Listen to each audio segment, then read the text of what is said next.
All right.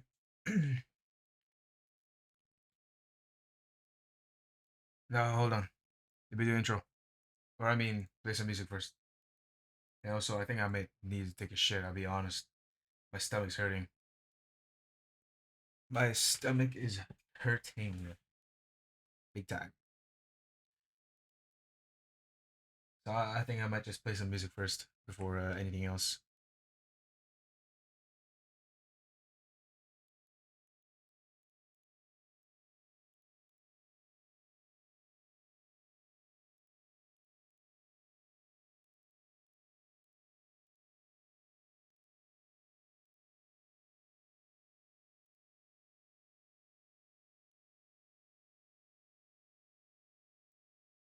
Looking in your eyes, yeah, yeah.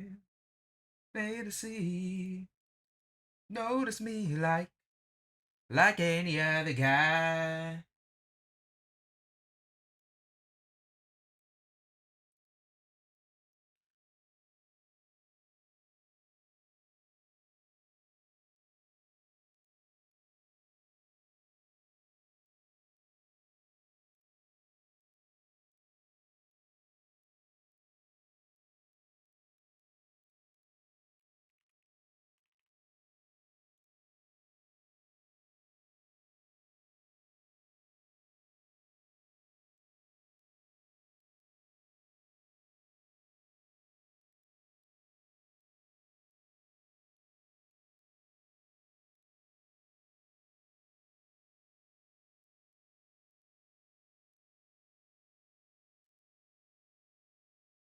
Can't stop.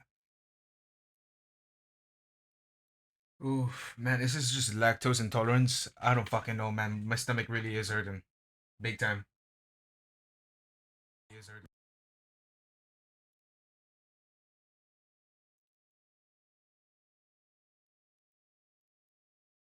Also, I'm not sure if VOD track is working, so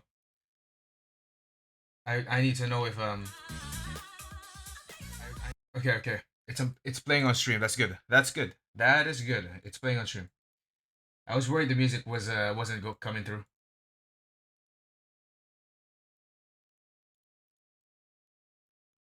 Can't stop. We'll do it. Can't stop.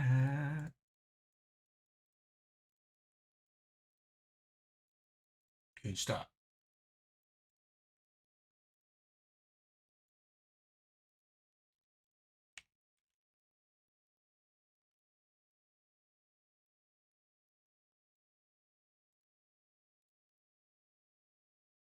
Yeah,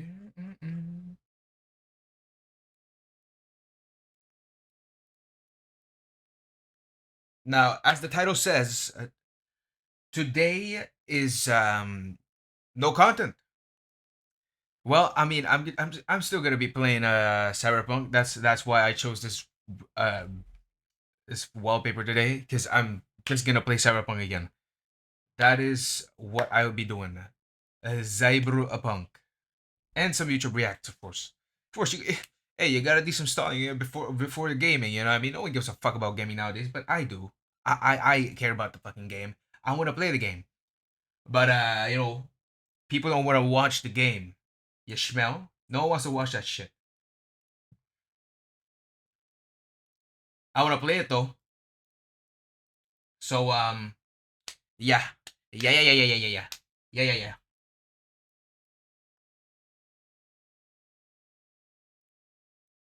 But for now, I think I'm gonna go shit straight up, brother.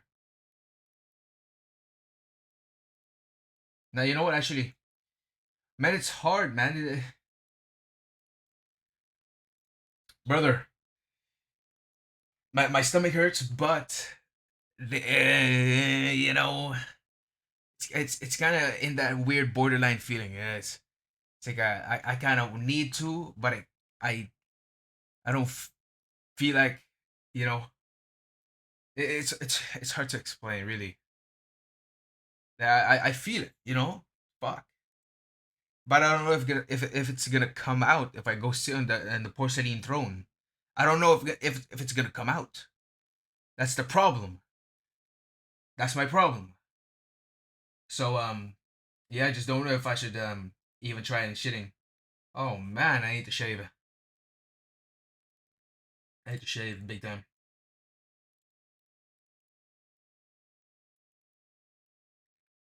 But yeah, um, I need to drop a bomb. A bomb in the toilet. You know what? Why not try? I'm gonna try. I'm gonna try. I'm gonna try. I'm gonna put up a video. You know what? I'm gonna put up a video. I'm gonna try taking a shitter. Yeah, Shmel. Watch Zoil. Watch Zoil. Go watch Zoil. I. You watch this guy instead.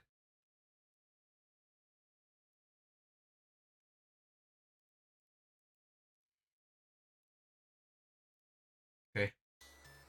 Hello, type. Hey, you're welcome here if you don't cause any trouble. Kanye dude. What the fuck is this game, man? Please don't grief us. I think this is good for content, but man, playing this shit alone when no one's watching you, it's kind of, you know, it's kind of brain cooking. This is some actual lobotomy gameplay. I don't want to play this type of game on stream. Unless for content and people actually do want me to play this type of game. But Can I have some yeah. of your items? Alright, blood. I'm gonna go take a nice shitter. We can trade. I'm gonna try. I'm up. Oh man.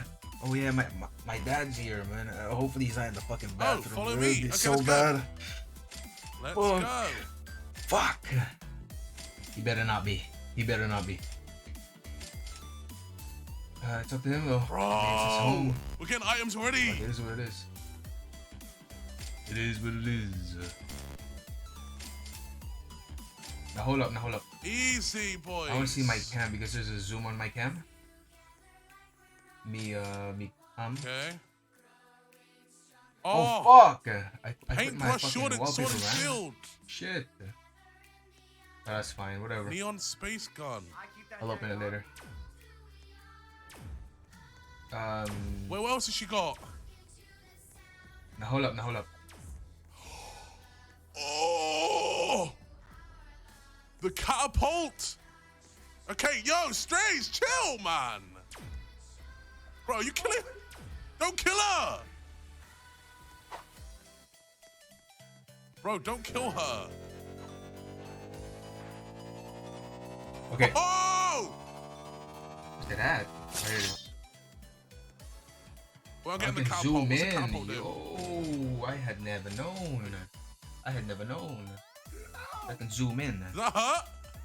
That would be sick if it can auto zoom in, but yeah, it's a C930. I don't think it has that feature. Yeah. Let me go, shit. I'll be right back. I lost all my. I just started stream, but hey, you Has know, to ruin it. I got some stuff Strays, problems, man. It's I what gotta it get my is. tycoon up. It is what it is. Alright, buy this. Oh, what Buy the the fuck mega is that pumper. text? Okay, we Oh, need that was last time. Hi, Melanie. That was last time. Who is Melanie? Yo, hold up. Oh, it's Olivia. We're Why is the name taking purple? a number two. A number two. Taking a number two. B or B. Alright. It's not Layla, Alright. bro. I'll be back. They've been on the server. Who's over there? Man, it's some lobotomy content, man. I don't want to watch this shit. If I don't want to watch it, the audience don't fucking want to watch it, man. Fuck. Watch XUC instead. XUC. Oh, fuck. There's some content here. Yo, hold up. Holy, wait now. Now, hold up. Now, let's cue the shit up. Twitch and data shutting down. Yo, I just started streaming. I just started here. Started last year, man. I haven't grown yet. No one watches me yet. Come on. No one watches me yet. The Twitch already dying. No one watches me. Now, hold up. There's some content right here. Hello, everyone. Let's cue this shit up. Cue this shit up.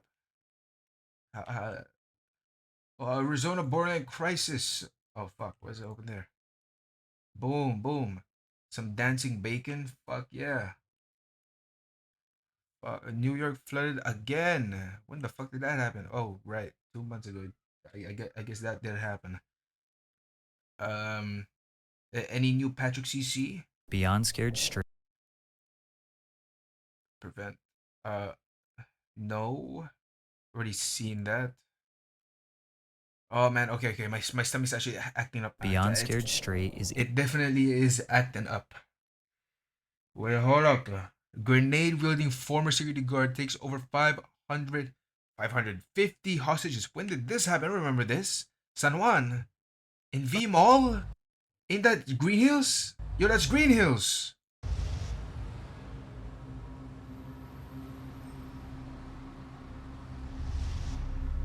It is Green Hills. That happened? I didn't know that happened. What?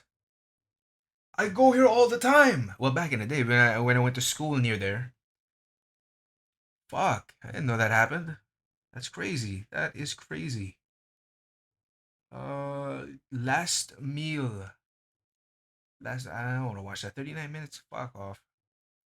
Fallout London. What? Fuck that is. But I bought bootleg Nintendo games from Timu. What is that fucking Supreme Nintendo. Yikes. Arizona teen accidentally graduates high school early.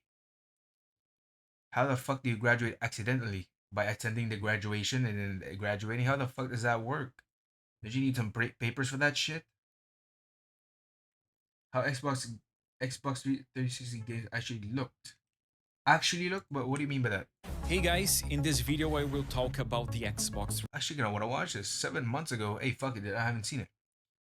Hola, mi nombre es Andrew Callahan y estás mirando watch Canal this. 5. Hoy estamos en la frontera, en una ciudad que se llama Gringo Pass, muy cerca a Gringo Mexico. Pass. I'm a gringo myself, trying to I'll bring my pass the phone on. time and figure out So, what the I know what's going I've on been on hearing stream. a lot about the Hopefully border no TO crisis. isn't The this shit. surge at the southern border. 10,000 migrants a day. Border crisis this, border crisis that. More barbed wire on Well, the border. hopefully The no border, TOS. they say Sometimes it's he closed. shows It's some not. But some as you stuff. can see, there's not diddly Hopefully squat now this happening one. behind me. And that's all by design. A few weeks ago, yeah, let's put that Arizona on. decided to shut down this It particular doesn't really matter point of because my entry stream's because it was being fixed overflowed on with migrants who were seeking asylum in 980 the or something. United I don't fucking States. know. Derek, there is no Alright, I'll be back. traffic here. However, I have a sweeping suspicion that despite this actual vehicular passageway being closed, there's still a lot of migrants nearby who are attempting to enter the U.S. using different means than a vehicle through an official port of entry. Let's go do some investigations. I began my investigation by attempting to breach the east side of the port of entry, walking carefully through the Border Patrol parking lot with confidence and purpose to avoid suspicion. We see one of their helicopters fly by, but aside from that, there's absolutely no one around. Or so it seems. As I continue to walk, I notice a suspicious white box truck in the back corner of the parking lot. It appears to be blocking something, but I'm not sure what. In order to get around the truck without raising suspicions, I feign interest in a local stray dog, who I can see frolicking in the distance behind the truck. Perrito, perro, amigo, ¿qué es tu nombre? Perro, ay, perrito, ¿tienes hambre? ¿Quieres una treat? Look. As I suspected, there they were. Hundreds of migrants, seemingly of African origin, lined up against the border fence, hidden from the cameras by Border Patrol. Then, to my left, I see Spanish-speaking migrants, who were already being processed. What's up? Hola. ¿Qué es tu nombre? Roberto, Mi nombre es Andrés. ¿Dónde eres? de México. ¿Cómo fue tu vida en México? Pues que por los carteles nos sacaron. Sí. Nos sacaron de las casas. ¿Qué ciudad de México vives? En Veracruz, Sí, sí, muy peligroso. Pues es que gobierna el cártel de Jalisco. sí, Sí, pues te piden cuota y como si no tienes dinero, ¿de dónde les vas a dar? sí. Y pues te sacan de tus casas. Authorities in Veracruz have found 34 bodies wrapped in plastic bags in refrigerators. The Navy says the suspects are part of the so-called New Generation Gang. Que somos el grupo Matacetas. Y estamos amenazados que no podemos regresar. ¿Y estás con tu familia aquí? Sí, con mi esposa y mi niño.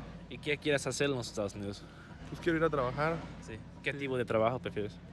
Pues no sé, su tío de ella dice que me va a acomodar donde él trabaja. ¿Es tu primera vez aquí en los Estados Sí, mi Unidos? primera vez. Sí. Sí. ¿Y qué piensas? Pues hay que ir a probar a ver Sí. cómo nos va. ¿Y ahora estás con la migra aquí? Sí, está. ¿Ellos van a deportar o no? Pues no sé, creo que ya nos van a dar paso para adentro. ¿Hay una ciudad que piensas que vas a ir o? Pues él está en Los Hills, California. Sí. ¿Tienes familia en California? Ajá, su tío de mi esposa. Best of luck, man. Sí. Gracias. Sí. Roberto's ultimate destination was Lost Hills, California, a small working-class town outside of Bakersfield, where the primary industries are pistachio farming and oil field drilling. Hola, ¿qué pasa, mi amigo? ¿De dónde eres? ¿De Sinaloa? ¿Puedes decir tu nombre? Bien, Alberto. Sí. ¿Cuántos años tienes? 12. ¿Y qué piensas sobre los Estados Unidos? No sé. Quiero ir a estudiar allá, quiero cumplir mi sueño. Estudiar, es mi sueño aquí en Estados Unidos. Sí. ¿Qué quieres estudiar? Quiero estudiar ingeniero de la agricultura. Sí. En las parcelas, en eso de los riegos y todo. Sí. ¿Sabes inglés o no? No. ¿Quieres aprender? Sí. Sí. ¿Cómo fue tu vida en Sinaloa? Pues hay mucho movimiento de eso de las drogas y todo. Sí. Muy feo. Pues la droga, la violencia y todo eso. Sí.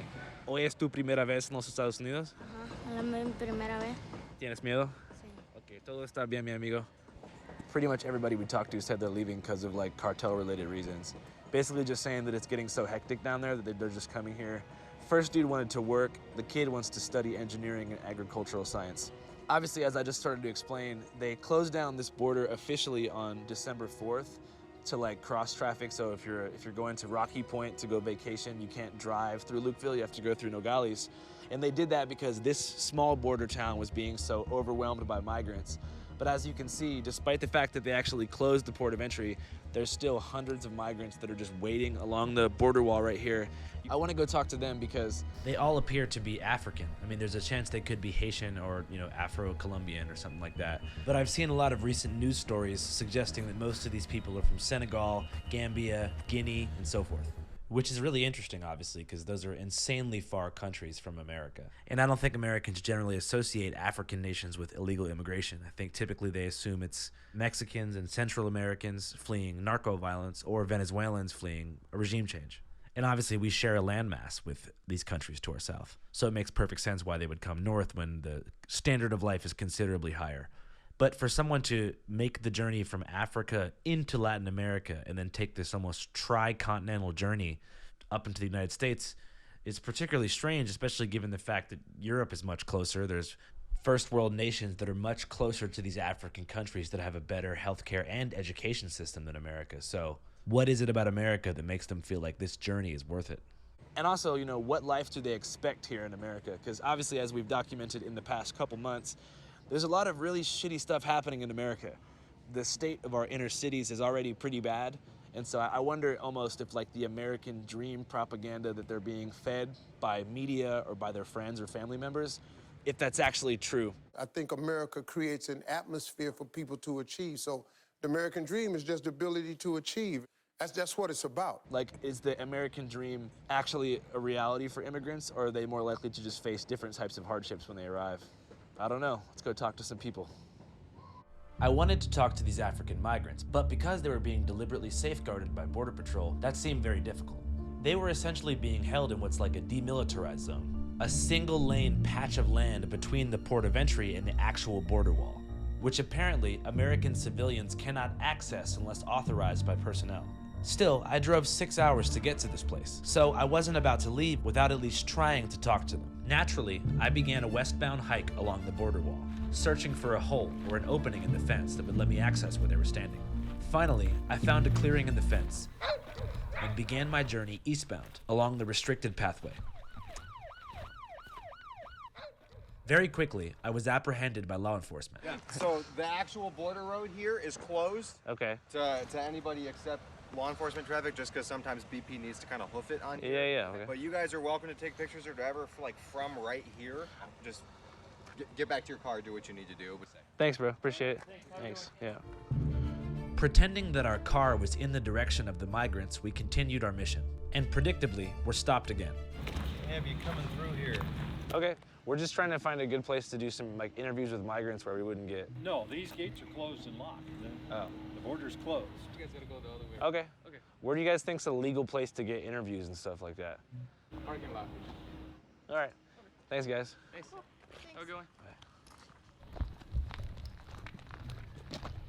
Somewhat disheartened, we ended up back at the empty parking lot where this video began. It seemed that Border Patrol was running a tight ship and being directed to deliberately mislead journalists. Or perhaps maybe we picked the wrong place along the border to begin our coverage. So we figured it was time to pack up and leave town.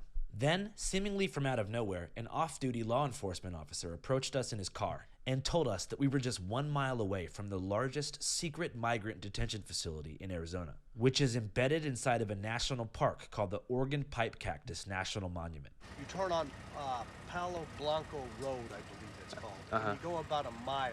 It's conveniently hidden. Literally thousands of people, and people from all over the world. What they do is when they come through the wall, they shed any type of ID.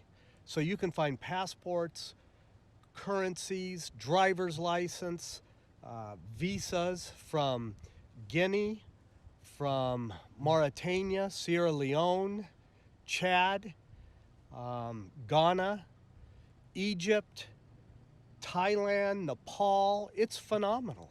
You see discarded strollers, suitcases, day packs, purses, neck pillows.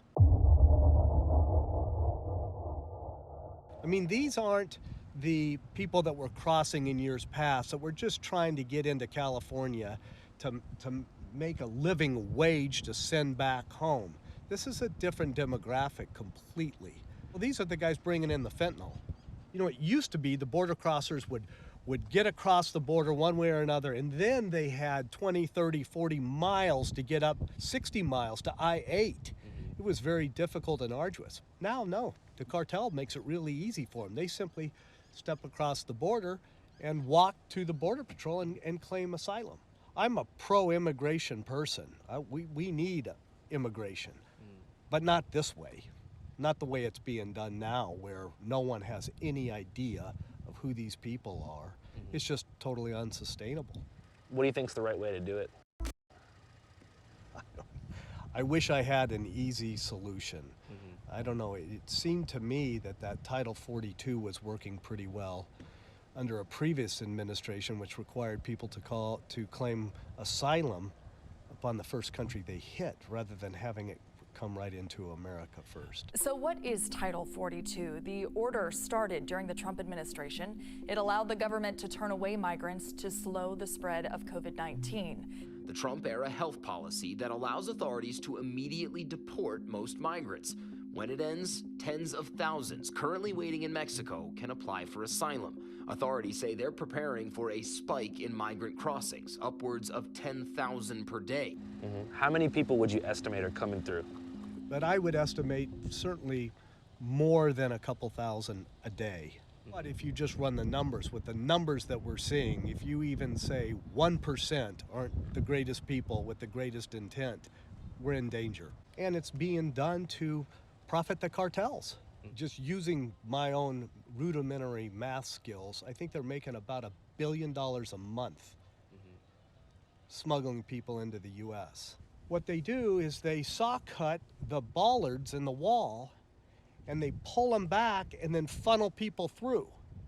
And then when they close that bollard, push it back onto where it was previously affixed, you can't see except for, I mean, there's a tiny little crack where they saw cut it. So, and this happens all along that 12-mile section. Midway through my interview with this man, I had a shocking revelation. This maybe, just maybe, was the same guy that I interviewed 5 years ago at the raid of Area 51. What are your thoughts on the aliens, man? They're here. They're here. They're here right now. They're walking among us on two legs. Human-like. Oh, yeah. Do you plan on raiding tonight, sir? Oh, I've already been in. What was in there? They're in there. They're in there.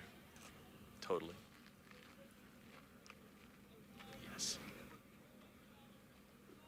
Well, anyways, man, thanks for the interview. Good luck. You're a brave soldier. Thank you.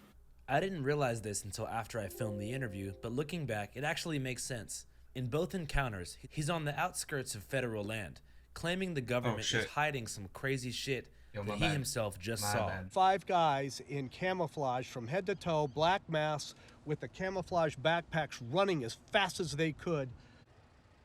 Damn, that's a crazy situation. So for us as journalists, if we wanted to get the firsthand scoop of what's going on, you mentioned you felt like a processing center was the best place to check out. Yes. And that is over there. I find it curious why it's hidden. Because logistically, it would seem to me to be much more efficient if they put it right up here on the highway. It seems like it was intentionally put 3/4 of a mile off the road so tax-paying citizens wouldn't see it. You go in there right now? Yes. Can we follow you guys? Sure. All right, cool. I'll see you in a second, man. Okay. Thanks so much.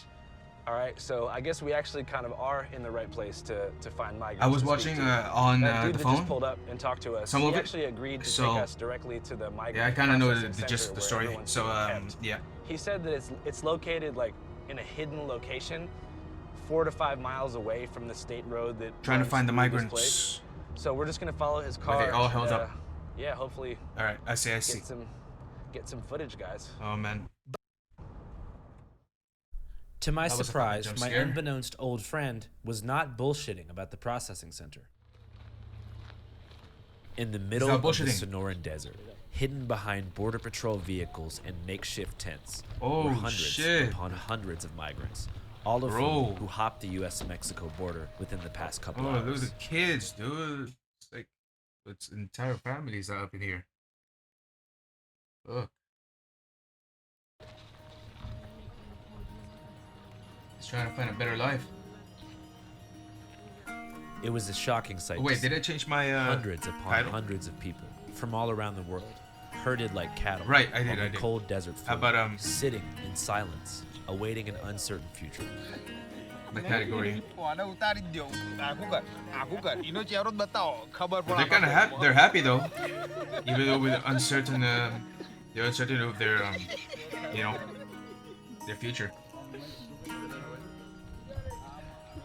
Despite these conditions, spirits are generally high, especially among children, many of who have been walking, hopping trains, hitching rides, and so forth for weeks. We even watched months. Bald and Bankrupt. Now they've finally made Do- it to the land of.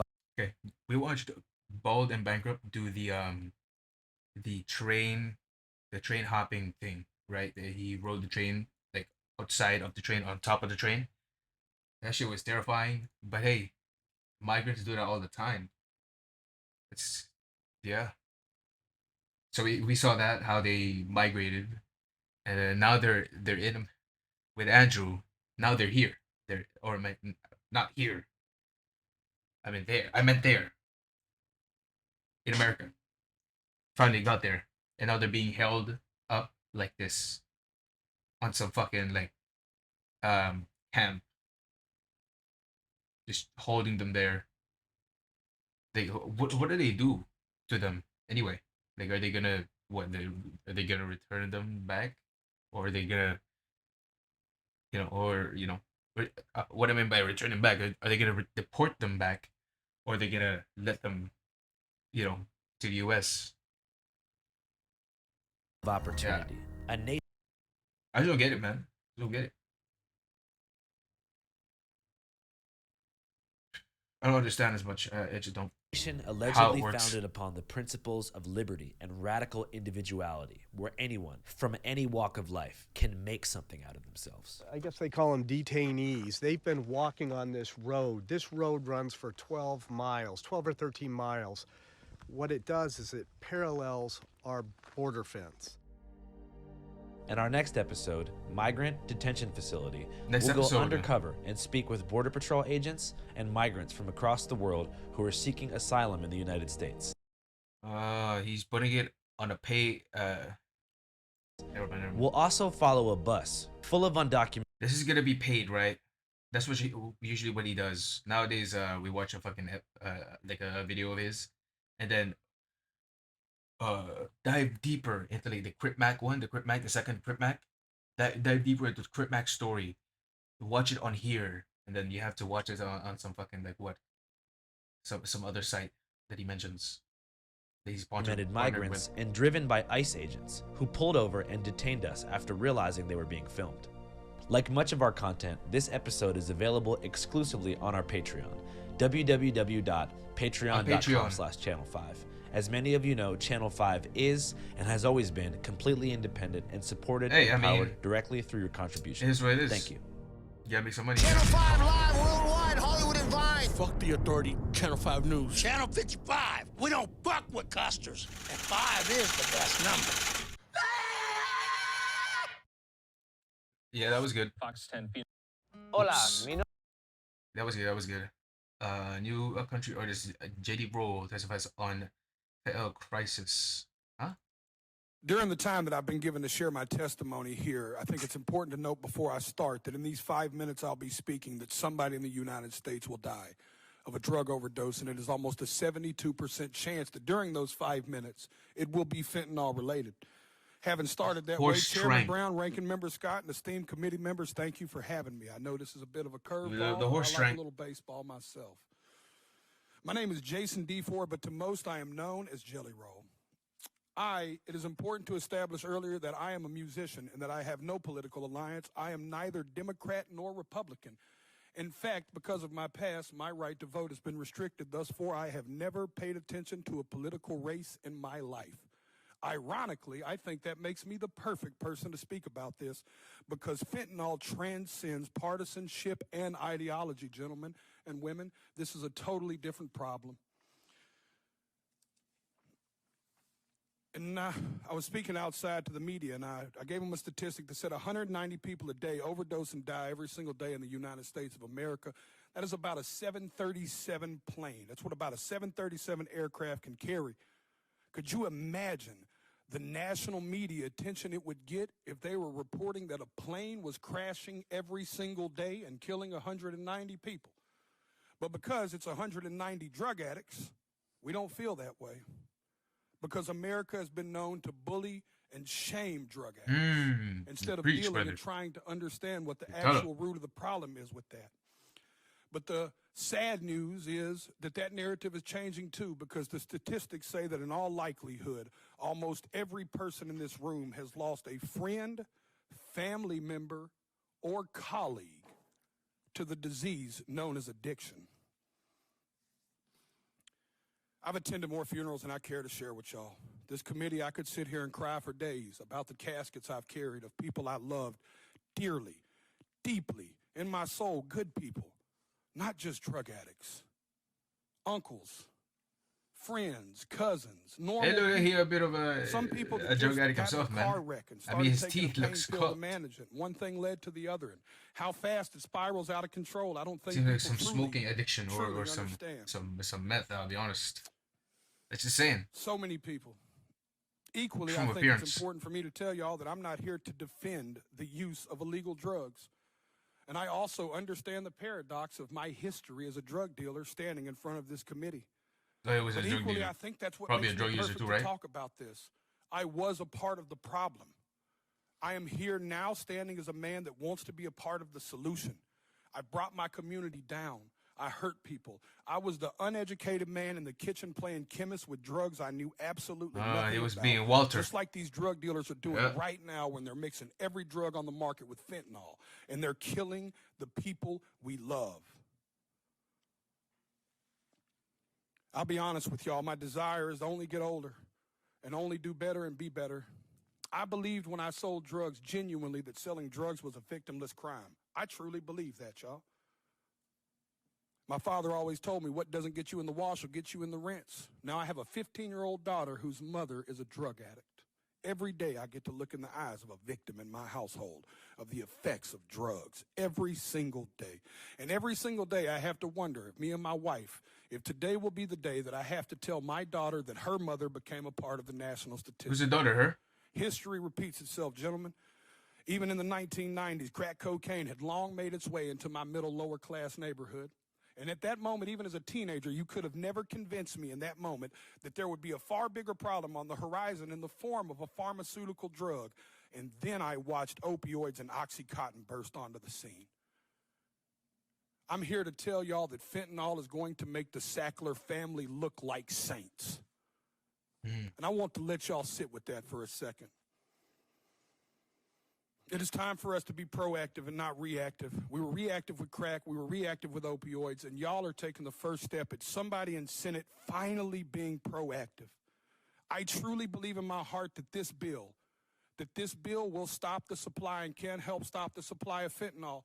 But in part of being proactive, gentlemen and women and ladies, I have to be frank and tell y'all that if we don't talk to the other side of Capitol Hill and stop the demand, we are going to spin our tires in the mud. Y'all are taking the first step, but I encourage you to take it outside of this room and you take it to your colleagues and your constituents and you give them the most that you can. I know I've got a few seconds here, and Senator Brown said I may or may not go over. All I want to say is that I not only encourage y'all to do this, I encourage y'all to take it a step further. At every concert I perform, I witness the heartbreaking impact of fentanyl. I see fans grappling with this tragedy in the form of music that they seek solace in music and hope that their experiences won't befall others. They crave reassurance. These are the people I'm here to speak for, y'all. These people crave reassurance that their elected officials actually care more about human life than they do about ideology and partisanship.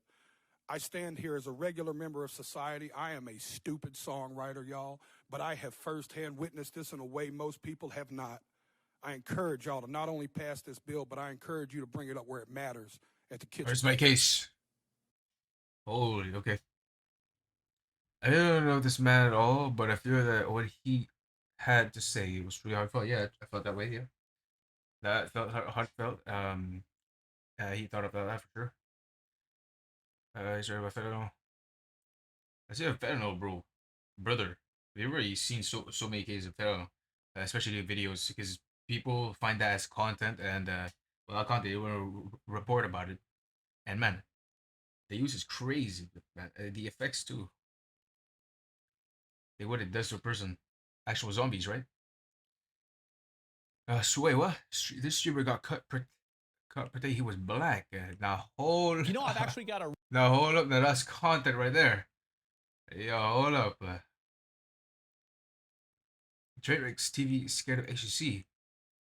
This X guy.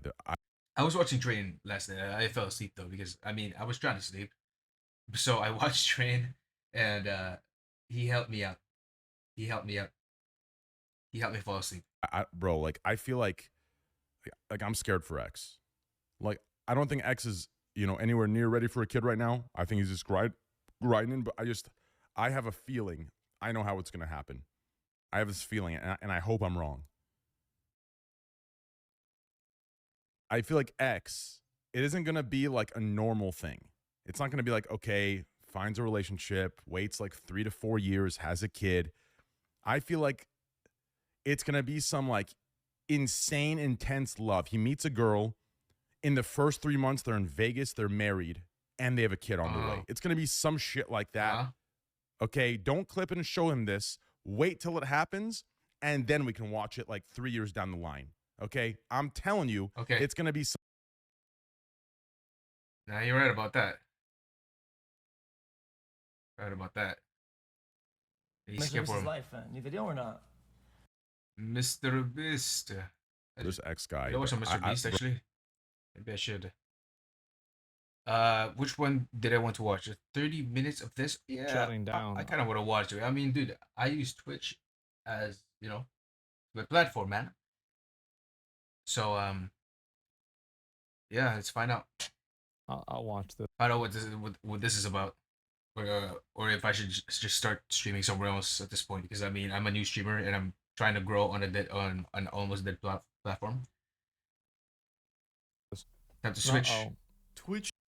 Oh right, is it gonna be about how they kind of just threw away like 500 employees, or is it gonna be about that? Because I mean, I already know. Is really going through it right now. Yeah. They are struggling through a hard time internally. I'm not talking about falling off or anything. They haven't lost their spot at the top of the food chain when it comes to streaming. But internally, it's pure chaos and pandemonium. They've been treading water when it comes to their financials, and it's been getting really bad. I wouldn't say they're treading water. I would say that they are just tactically drowning. It's just Amazon is like giving them oxygen every year. Yeah, they're still drowning though. They just had to announce that they're stopping the Twitch service in South Korea because it's just prohibitively expensive. Which, by the way, my understanding about this, I've talked to people in Korea about this, and I've looked into it. Basically, it's because there's like a racket going on there. It seems like, I remember there was this Korean girl that was telling me about it, and I said, oh, it sounds a lot like what our government does. Yeah, and she's like, yeah, it's a country problem. Yeah, it's got nothing. It is a country problem. In Korea, what I've heard, especially what I've read, is that in Korea there is the chaebols, right? The chaebols, and they run the country. Not the government is under them. The secret higher class, you know what I mean? Well, not really secret, but yeah, the higher class. They actually run the company. The rich families, right? That's why they're called royals. They're considered royalty. That's what's going on in Korea. And the chaebols, they proceeded with this, and yeah, they want to charge like ISPs. What they want to charge you know uh they like Twitch. They want to charge them for being in Korea. I don't know how to explain. I'm fucking dumb. Nothing to do with Twitch. It's not a shortcoming of Twitch. Basically, Korea made pricing prohibitively expensive to benefit a Korean streaming service instead of an American one. That's what happened. Also had the huge round of layoffs last year that you might remember. Twitch is just generating about as much money as CryptoZoo. $0. In fact, less than $0. It's negative monies. Yeah. Negative clams are being generated by Twitch. Back then they thought, hey, that's kind of what? No way. Worse. They There's just so many had people to using announce Twitch. another wave of they're layoffs generating at Twitch zero with money. 500 employees. But it goes losing deeper than their that. I jobs. get it. 35%. I get why. Yeah, 35%. Like the percentage is what really matters, right? For example, whenever Meta laid off 11,000 people, that was 11% of their workforce or something like that. But this is 35%. But I think also keep in mind that like South Korea is a huge digital consumer. They're a tremendous digital consumer.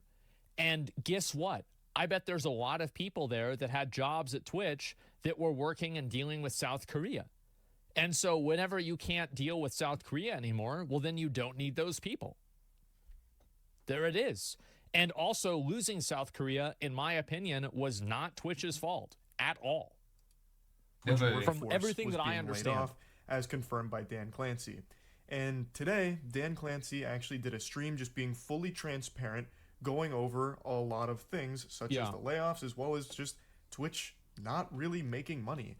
Again, that's not a secret. We all knew that. That's about as much of a secret as me being short. Like, everyone knows by just taking a look at Twitch and what's been going on. It definitely fucking sucks how many people just lost their jobs in this most recent wave here. And it's even more unfortunate that it's not exclusive to just Twitch here. This has become extremely common in the tech industry. Because Discord did layoffs recently.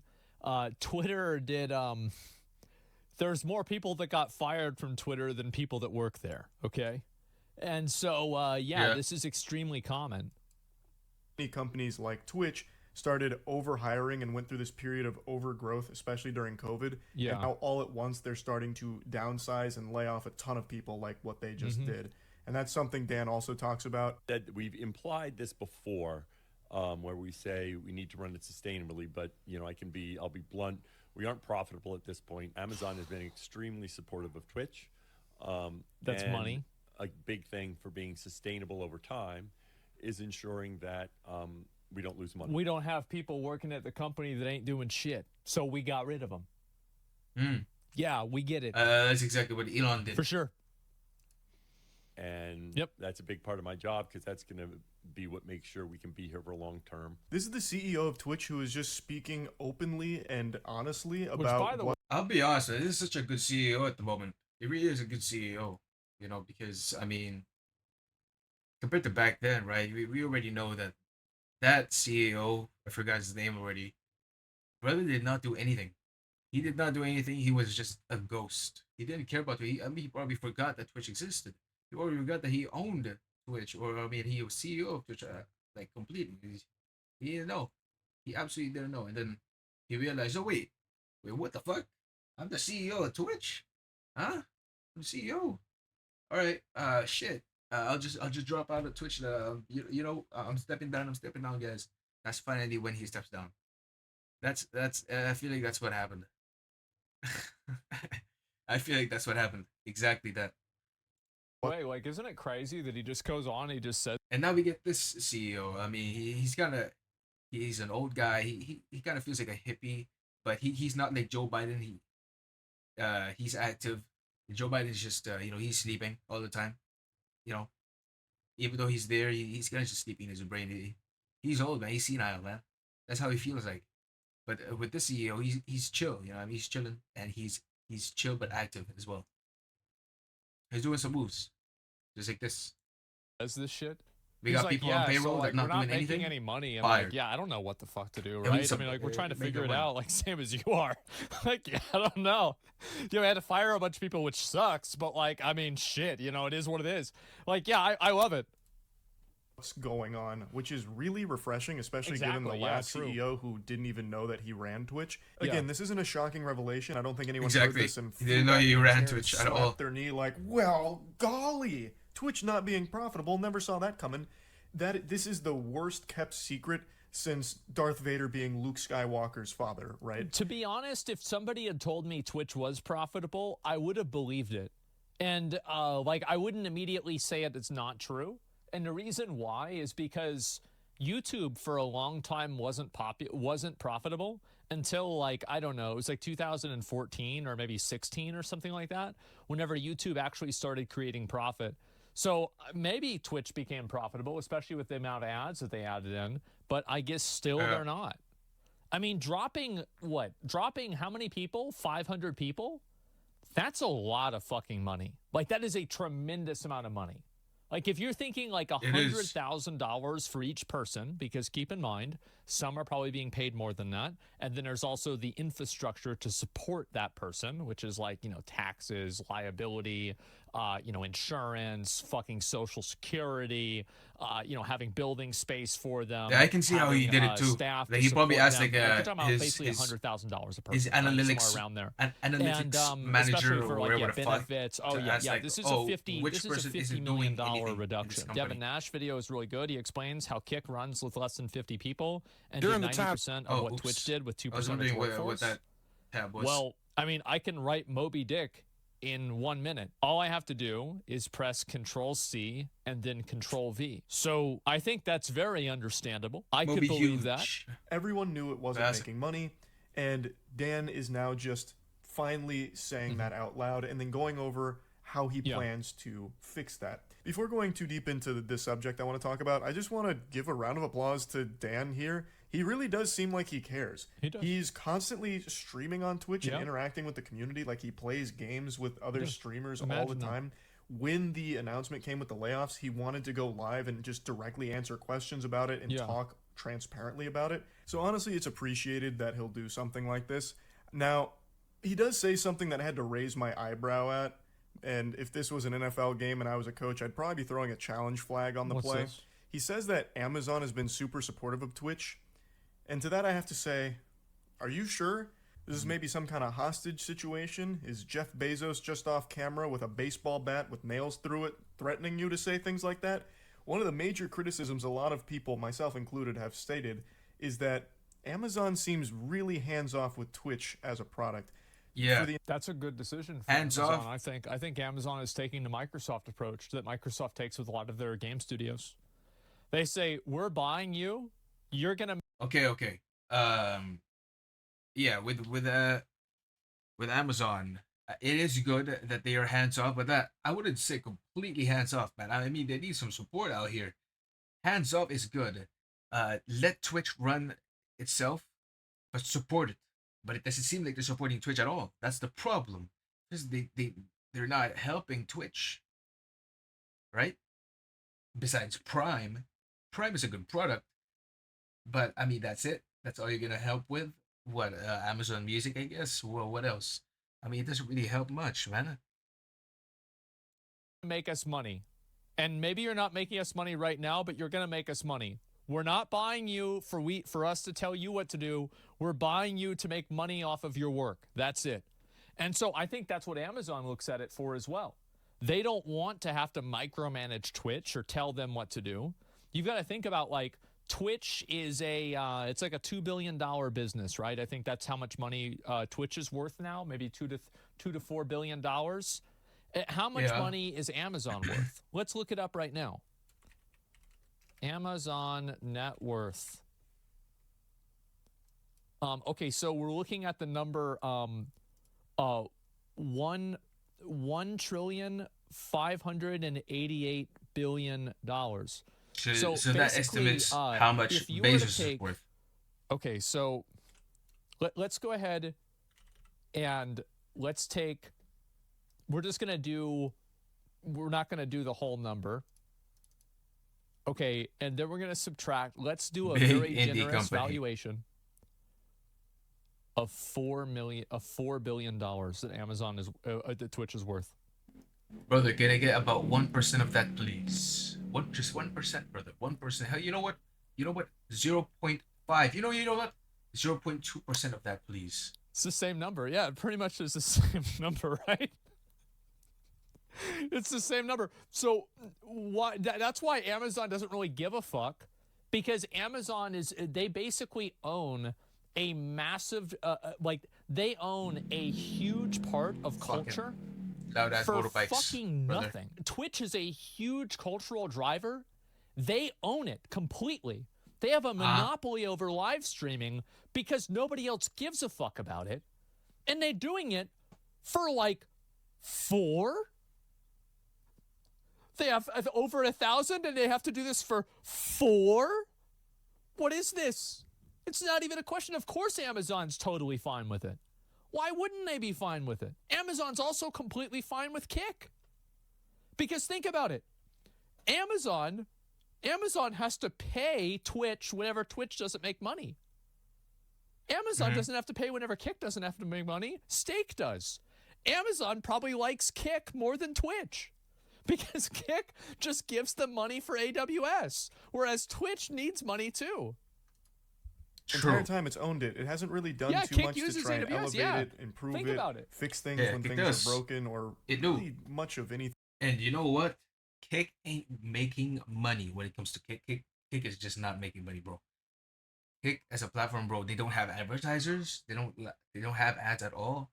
They don't have they pay their streamers 95% of the cut, as they say, 95% of the cut.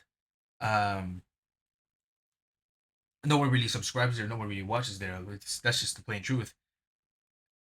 And yeah, and they're only positive, or they're pro for how they're earning money. It's not through Kick, right? I mean, it's because Kick is owned, but you already know, it's owned by a stake. They earn money from stake, and I guess as they say, Kick is like as of what they said, and I kind of agree with it. Kick is just an advertising platform for stake. This is how it is. I'm hopeful for Kick. I want it to succeed because we need a competition. But right now, not much of a competition. I mean, honestly, Kick might just fucking knock itself out. You know what I mean? Just like a Mixer, just knock out, KO. That's what I think. Thing at all. I think the major contribution that the public can point to when it comes to Twitch and Amazon working together is Amazon offering the Twitch Prime subs, which is a huge component to Twitch. Of course, it is a. So didn't Dan Clancy? I personally use Prime in a different manner. I'm probably one of the reasons why Twitch doesn't earn much, because I kind of got my own underhanded methods to acquire Prime, so I can sub to Ellis, so I can spam my Ellis balls, so I can just spam that shit. Oops, that's not what I meant. To spam my Ellis balls. I do some Twitch priming. Twitch priming. Say how much money was given out to. Man, hopefully I get my sub button soon. Because dude, I want to have my own emotes, man. I want to be able to spam my own emotes. I don't want to sub anymore, dude. I don't want to fucking waste my money on subbing so I can have my emotes on Twitch. I'm addicted. This is my addiction. I need my emotes. I need my emoticons for the chatter, the chat, the chat. I need my emotes. I need to spam. I watch a lot of Twitch. I need to spam. That is my problem. So I need my own emotes. Your Twitch, I beg you, brother, please give me my sub button, give me my emotes, slots, emote slots, please. I beg you. I want my own emotes. I want my own emotes so I can spam my own emotes. You understand? You smell? Please, I beg. Please, I beg. Twitch streamers over the last. And I already have a plan with my emotes. I'll probably just have brother. I forgot my text. I forgot the text. I'll probably have this buddy right here. This buddy. Oh fuck. What is that supposed to be? This buddy right here, right? I'll probably have that as the basis of my character, and then maybe change hair color, maybe blue, maybe pink, maybe I don't fucking know. We'll see. Maybe a mixture. You know what I mean? Shit, a mixture of color. But we'll see. We'll see. But that's the basis of my character, and yeah, fucking minimize this shit. That is my basis. Last year, he said it was like what, $1.8 billion. Was that correct? I could be wrong about the number, but it was somewhere around like $1 to $3 billion that was paid out to content creators. Yeah, something like that. Okay, so let's assume that 60% were going to be a very, very. This is what I don't have compared to Asman. He can do some calculations. I just can't. When it comes to numbers, yeah, you can't rely on me on that. I don't have that. Aggressive number for this, but we're going to say 60% of all content creator revenue was Twitch Prime. Okay, so 60% Twitch of Prime. 1. Twitch Prime is massive. Okay. And the better product compared to Twitch Prime is probably Twitch Turbo. Just removing ads. Ads is such a fucking. It's like a virus on Twitch. You watch a stream and you just have that malware. It plays 30 fucking ads a time, and it's just a fuck off. You know what I mean? Fuck. I'm trying to watch my stream. I'm trying to watch some Shroud, and then you have to play some fucking ads. Mine though, I have a blocker, so it's not gonna play the ads, but it's gonna show like blocking ad, right? That is for me. But for mobile, I watch Twitch. Oh man. At least in the Philippines, we don't have that amount of ads, the insane amount of ads compared to US, right? They probably have like 7 ads, 8 ads at a time, and it plays for like what for so long because it's like 30 seconds each. It's sometimes 1 minute each, or not each, but at least one of them is like 1 minute or 1 minute. But for us, I mean, the most I have gotten, and it's it's only sometimes I get it every like once a week, like a sudden 3 ads, all of a sudden, and at that point I just click off the stream. Right, it happens, but I only get like 1 ad to 2 ads, mostly 2 ads, usually always 2 ads, actually always 2 ads, and then sometimes very rarely the case 3 ads. But it's still annoying. The fact that I'm still annoyed for getting 2 ads because it's 1 minute, man. That's 1 minute of my life.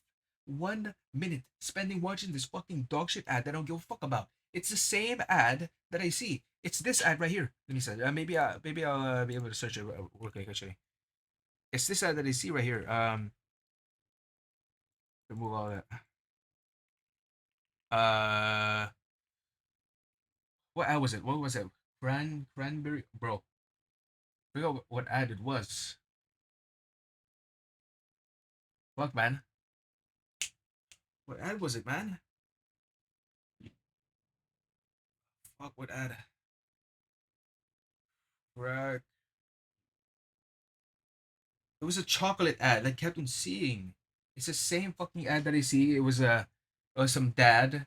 It was some dad with his daughter, and he's just talking about this fucking chocolate bar. I forgot which chocolate it was. whatever. I kept on seeing that. It pissed me off, man. I couldn't watch anymore. I had to click off all the fucking time. That is every time it played. If I didn't have my phone at hand, I would just mute as fast as I could because I would go insane. About $1 billion. So it's costing Twitch at most $1 billion. And that is, of course, not factoring in any value added perceived by the user or the purchaser of Amazon Prime. It is, again. Oh, no, wait, that was the ad. I heard it. That was the ad. It played. Number. I think that was the ad. That was exactly the ad. It's on fucking YouTube as well. I heard it. I think it was. Bro, I think it was. I think it was exactly that ad right there. It played. It was that ad. Fuck, man. Let me try to remember, man. I'm trying to remember. Very big deal.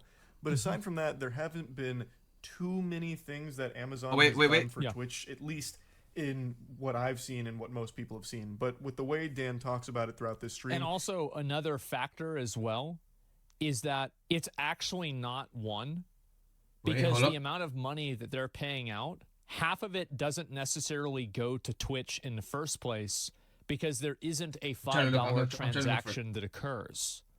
So they're actually paying out half of that. And then the part of it that they're paying out as well also isn't subject to service fees because they're paying it out directly through the company. So it's actually even cheaper than that is. It does seem like Amazon might be significantly more supportive behind closed doors than any of us could possibly ever know. And if they should be, it's incredibly intelligent to do that. Like, it's a huge, great pickup for Amazon to have Twitch. It gives them such a massive market, and they're paying effectively nothing for it. But I did just want to say, like, hearing him really sing the praises of Amazon as a partner was a little surprising for sure. Oh, I don't think so at all. Given how little we see with Amazon interacting with Twitch. And speaking of Twitch Primes, I'm going to have to take a little victory lap here and say I told you so. For about 2 years now, I've speculated that Twitch Primes might vanish, at least in their current format. For those They already have, actually. So this was back in about 2018 How or so? 2019. What? Before that time period, a Twitch Prime subscription to a stream would make it to where you couldn't see ads. Then Twitch changed it to where now if you have a Twitch Prime subscription, you still see ads. So Prime subscribers see ads. Wait, no, I don't. What? No, I don't. Tier 1 subscribers like $4.99, or tier 2 or tier 3 obviously do not see ads. So this actually was already changed before. Wait, what the fuck is he on about? No, I don't.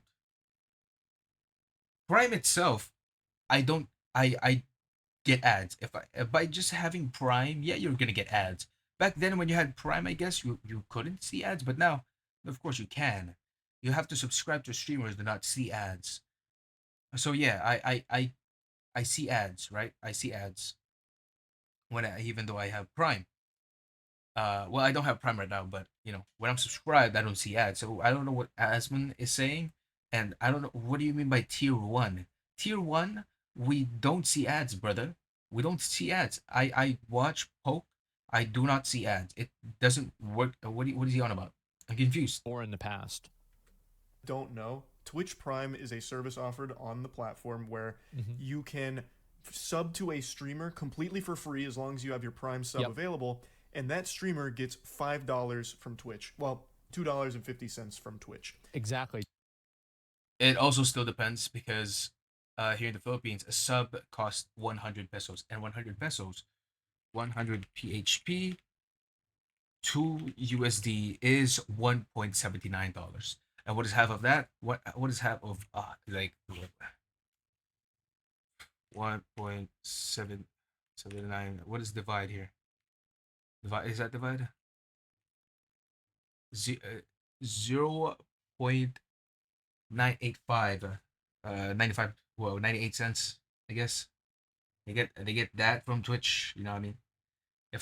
When I sub, they don't get much. But they think it's $5. Where does the other $2.50 go? Because look, Let me go on Twitch right now. Let me go on Twitch. Go on Twitch. Go to let's say Kai. I subscribe. When I subscribe, it's 100p. 100p. And that's $1.79. Not even $2. Subs here in the Philippines cost pretty much nothing. To us, it costs money. 100 is that's money, right? We can use that somewhere else. What, 100 instead of a sub, bro? We can buy a meal. A meal. Probably nowhere. Twitch probably doesn't even get the money for that. But yeah, subs here in the Philippines are And very that's what cheap. I'm saying before. That's how cheap it is for Amazon. Like it is a. But also, if you just want to have an ad-free experience, but the reason why I don't buy Turbo is because Turbo is $12. $12. I'm not buying that. No. I'm not buying no Turbo. Massive. No, I don't think so. Massive cheap thing for them. And also, it's a huge value add. Because, like, so think about it like this. How much is Amazon Prime a month? It's like $15, right? It's per year. Yeah, I think it's It's about $15 a year. Yeah, $15 a month, but like, yeah, something like that. So if it's $15, do you think people would subscribe to Amazon Prime and get all of the advantages to it if they are Twitch users so they can get Twitch Prime? I bet they do. Because if they weren't, Twitch Prime probably wouldn't exist. For free. All you do is take your Twitch Prime and use it on a streamer. $0 to you, and that streamer gets money from Twitch. I believe that they're just praying, fingers crossed, every day that you forget to use your Prime sub, because when you remember to, you're just costing the company money. The majority of the time, I bet a lot of people just sit on their Prime sub. Yeah, I bet they do. I don't. Said for 2 years since the whole. I only sub to 2 people, and I rely on gifted subs. And bro, I get gifted subs. Look, well, not Ellis. I sub. Poke, I sub. GG, I got gifted to. Oh wait, of Vray. I guess that's it for now. Yeah, I'm not getting gifted this time around, but usually I get a lot. I get a lot of gifted subs for some reason. And that's because I leave streams on overnight. Back then, but nowadays not really, because yeah, I don't leave streams on overnight anymore. Ship started to show that's probably going to be one of the major things that they change. If they don't outright get rid of it, they're going to do some kind of drastic overhaul and change the way it currently is, because that is something that is not sustainable to a business that already isn't profitable. I think it's extremely sustainable if you factor in the ecosystem that it exists in. Like, it doesn't exist in like the narrow band of Twitch making money or Twitch not making money, but it does exist in creating an ecosystem that gets people to use Amazon Prime. And Amazon Prime probably doesn't make Amazon a whole lot of money either. But my Amazon dad, Prime is like it got me spaghetti. It's like a value investment. I can't really eat, but I mean, induces the bro, user to it's use kind of a Amazon waste. services, and then you start Let me heat it making up. money. And so, like, what you have to look at Let me it heat is up the that, spaghetti, man. It's a waste. I There's don't want like to throw away a the web spaghetti. of services and fees and things that Let me you get can it. buy on Amazon, and Twitch Prime gets you Right on back. that web. Amazon Prime. I gets you still on have my that headset web. on, so I'm And still if gonna you hear. have Amazon Prime, and then now you're using Twitch Prime. Now there's 2 places where you're attached to the web. And now they're making money off of you all the time. And also, Amazon is selling the numbers from Twitch. Amazon has a massive marketing vehicle that they can immediately use whenever they want, if they want to sell a product or sell a service that they have total autonomy over. They own it completely.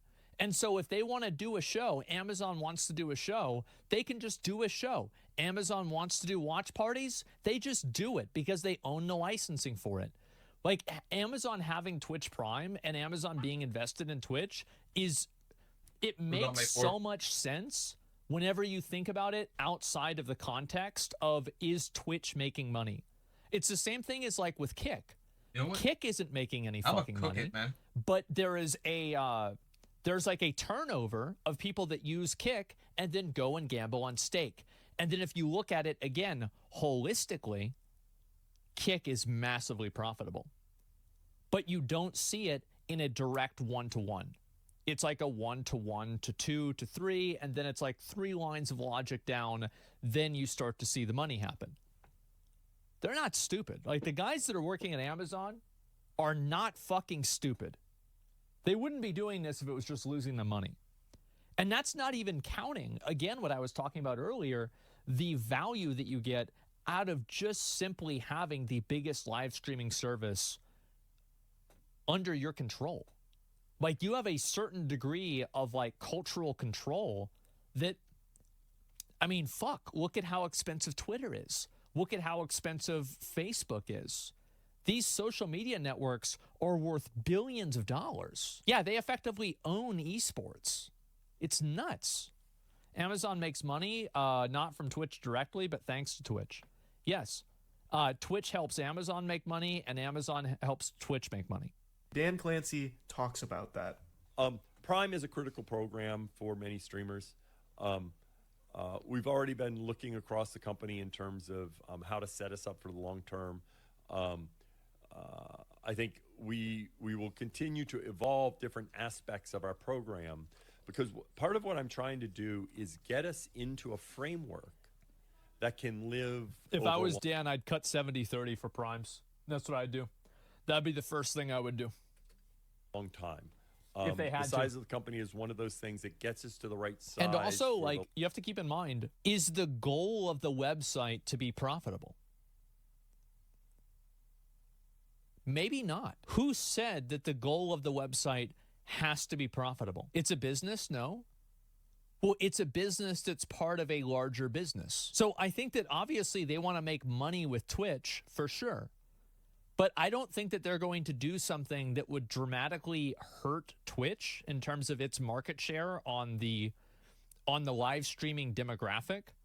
I don't think that they will do something like that in order to make $600 million more dollars. Because again,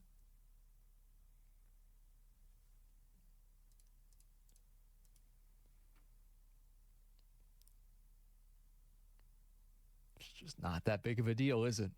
Subsidiary businesses don't have to directly profit themselves. They drive profit for the parent company, and that's perfectly fine. Exactly. Yeah, it's a subsidiary business. You're totally right. Yes, it drives profit for Amazon. Does that make it a loss leader? Is Twitch a loss leader? Yes. a longer period of time. When we did Partner Plus, we structured that so that we could continue to move that threshold. Oh, yeah, and somebody else brings up a really great point.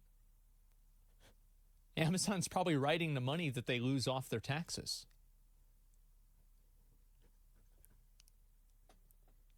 I mean, bro, like the guys that are running this shit, like Jeff Bezos, like, that dude's not stupid. Like, I don't think he runs Amazon anymore, right? But, like, whenever he's not fucking stupid. There's a reason for that. It's all business, yep. And when we did Partner Plus, we structured that so that we could continue to move that threshold. We're going to keep looking across our strategy with streamers. We did this with the Ads Incentive Program. We want to get to where we can continue to grow and adapt and change as the market changes. And so there may be other changes, but I will tell you, Prime is an important part for our viewers and our creators. So it's important for us to make sure Prime still exists in some way. It's not a direct answer to the question of if the free benefit... It makes me 50% sure that Prime will continue to exist in the way that it does. Yeah, I mean, because he's got it. He can't go out and say it's going to stay the same because of his position. It would make him look bad. So, like, I really... Yeah, it's like I don't think this really says a whole lot at all. He's preparing people for Prime changes. Well, if I was him, I would say that even if I was sure that Prime wasn't going to change, because in the instance of in the future, like let's say Prime changes in 3 years, people are going to go back to this clip and get mad at him for it. So it's like if he at any point says it, people will look at it it doesn't matter if it's contemporary or not, they'll still look at it and get mad at him. So he's smart for adding in that qualifier. To Twitch Primes is disappearing, but I think it's pretty clear with the way he answers it and tiptoes around it, beats around the bush a little bit, that he recognizes the severity of having to change that, but knows that he needs to change it. So the way that he that's it. He talks around the subject makes it clear that there is change coming. As he's talking about needing to come up with new strategies and everything, I think we can all say with a high level of confidence that the free benefit to the Twitch Primes is going to be an ancient relic of the forgotten past. In 50 years, you'll tell your grandkids there used to be a way to sub to your favorite streamer for free. And it was only $5. Then your kids would be like, what? It's $495 now to subscribe to Ninja. What? Or to AI Ninja. Yeah, what do you mean it was only $5? Like, my dad was doing the thing yesterday. He was talking, it was yesterday, maybe the day before. He was talking about, like, back in the day, my dad used to wait to get, and I remember this, right? Because we would he'd take me to Dairy Queen, and we'd get a banana split, and we'd eat it together at Dairy Queen, and he would wait until they had coupons in the newspaper that were $1. $1 banana splits. Now it's like 7 or 8. Call you crazy and tell you to take your medicine and go back to Arkham Asylum, you old geezer. Yeah. But that's the way the cookie crumbles, it seems.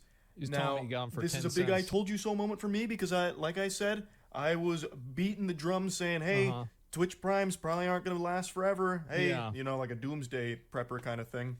Naturally. And it looks like that day is coming up sooner than I thought it would, to be honest. But we still don't know exactly what's going to change about it. If I had to look into my crystal ball and take another guess, I would say they're going to keep the Prime program around, but a diet version of it, a bootleg, watered-down version of the Twitch Prime service that we know and love currently. I think that it'll probably end up being more of like a discount code situation where if you have a Prime available, once a month you can sub to your favorite streamer for half off. So instead of costing you $5... You know what they could also do? They could just make it harder to use it. That's what I'd probably do if I was Twitch.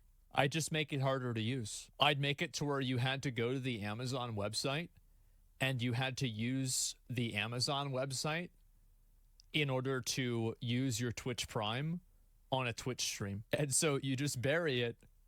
And then, like, that's so scummy. I didn't say it wasn't, if it was scummy or not. I said it would work. I know for a fact this would work. It would 100% work. So you just have to put it somewhere. It's hard to find. It's like, here's what they need to do. Just hire the people that designed Square Enix's old website for Final Fantasy XIV. Just hire those people to figure out how to implement Twitch Prime. And they'll make sure nobody ever uses it. Hold up. Man, he gave me a lot, dude. He gave me a lot on the pan, so I'm eating off of the pan. Look. I'm eating off of the pan. That's a lot, man. I'm not gonna be fucking finishing this shit. He gave me a lot. So I just heated it up on the pan and put some cheese on it. Yeah. To sub to your favorite streamer, it'll cost you $2. Hey, the reason why I eat on the pan is because, you know, to save my efforts of having to clean dishes. So you eat off the pan, so you only need to clean one dish. Boom. 50. Yeah, use your brain. Just make it where you have to do it on your Amazon I account. think that's probably how it'll work. So it'll no longer be free, but it'll be a instead of mom spaghetti, so like dad's spaghetti, or maybe even less. I really dad's have it also gets to go to the that's Amazon kind of website. How I or I think maybe his girlfriend made in it. The future, Not sure. They're not going to outright get rid of it. I don't think. It'll likely be in that manner. So I have to say, like, I actually really like that idea. That's pretty good. I should tell Dan to do that. You know, I'll be like, yeah. So just the sauce kind of bland. Put it, not enough sauce. Put it on like another page. And Good enough, your though. Amazon account info details. And you have to type out the name and like, oh, make it case sensitive. So if you don't capitalize the right letter, it doesn't work. And then eventually they'll get annoyed and they won't do it. Yeah, put a captcha on it. Yeah, just get to where people can't use it. And then the problem's totally fucking see how re-enter your password. What's a 2-factor authentication? You gotta check your email. Oh, fuck, I'm just gonna pay the $5 at this point. And so they don't even have to get rid of Twitch Prime. Just make it harder to use. We'll see if I go 2 for 2 on the Twitch Prime. Practices are called dark patterns and illegal in EU. But anyway, Dan, the practices are not called dark patterns. Dark patterns are whenever your selection mouse, your mouse selector, or your selector on a console with a controller is automatically attached or linked to certain buttons. Now, I have first-hand experience on this. Now, I have first-hand experience in this because, you know, when it comes to like free shit, when you try to redeem something free, you have to go through this website, and oh, this website doesn't work. Okay, fine. You know, you try to sign in again. You know, and you try different way, and you can't get that either. They make it harder for you to redeem something. It's fucking annoying, and I have first-hand experience in this bullshit, for sure. That's what a dark. So that when you're trying to redeem it, you just give up. You know, oh man, there's so many steps. Fuck this shit. I'd rather not. So you don't do it. Pattern is. It's not making something hard to use is not a dark pattern. That's just fucking annoying. Clancy also just directly answered a question a viewer asked about, is Twitch at risk of just getting the axe from Amazon? And he said emphatically no, and that Amazon is very much in this race. They are heavily invested. Of course in they this, are. They should and be. There's no chance really that Twitch just crumbles and goes under or anything at the moment. Yeah. They're going through this turbulent period internally, but he is optimistic that things will look up in the future for it, and he has some ideas on where to take things, and well, I guess we'll just have to wait and see how it all plays out. But it really was an insightful live stream. Again, I haven't really seen a CEO be this transparent. Exactly. Oh, we have Elon Musk with Twitter. He likes to talk about that a whole lot. I guess so, yeah. Oh, he loves to talk about that. Jesus. Expected he'd only be answering heavily curated comments, but he doesn't just answer only softballs. There were a couple he answered that I thought for sure he would avoid and shy away from, such as, is it true some of the employees that were laid off found out they no longer had a job through social media as opposed to through... They have to do that, and the reason why they do that is because of insider trading. This is the same reason why Blizzard does it, is because the employees share the information early, and they do it to like short stock. That's why it happens. You guys. Bone. But he actually did answer it. That and a couple other questions that I thought for sure. Yeah, protect from liability. Yeah, it's a very boring answer. So overall, I do think that was a pretty cool gesture from him, and I guess we'll just have to wait and see how things start to pan out for Twitch going forward. While I don't think Twitch is in any danger of being buried 6 feet under immediately, as I've said, I am skeptical that Twitch will be around in a decade. With the direction things have been going, it makes me concerned about the future of Twitch, at least in the capacity that it's currently at. Where other streaming services are growing, Twitch seems to be kind of staying in the same place and then going through more internal struggle. So I think that Twitch just holding their ground is very good. I mean, you have a lot of social media platforms and social media places that have been maturing or even contracting in their size. And why is that? Why does that happen? Well, it's because everybody that wants to be on Twitter is already on Twitter. Everybody that wants to be on Facebook is already on Facebook. So I think that Twitch just holding their ground is great. Like, I think they're doing fine. It makes it seem far more dire as an outsider looking in, but Dan seems to believe that Twitch's best years are ahead of them as opposed to behind them, so perhaps they have like a really good strategy going forward. But yeah, just wanted to talk about it a little bit. That's it. Yep. There it is. And so I agree with a lot of what he's saying. I mean, for fucking sure. I don't think that Twitch Thank you, needs to Mr. be Morris. profitable. Good video. Twitch only needs to exist in an ecosystem that is beneficial for Amazon. Being profitable is a best case scenario. Again, Amazon is worth $1.5 trillion. Okay? It's worth more than most countries are.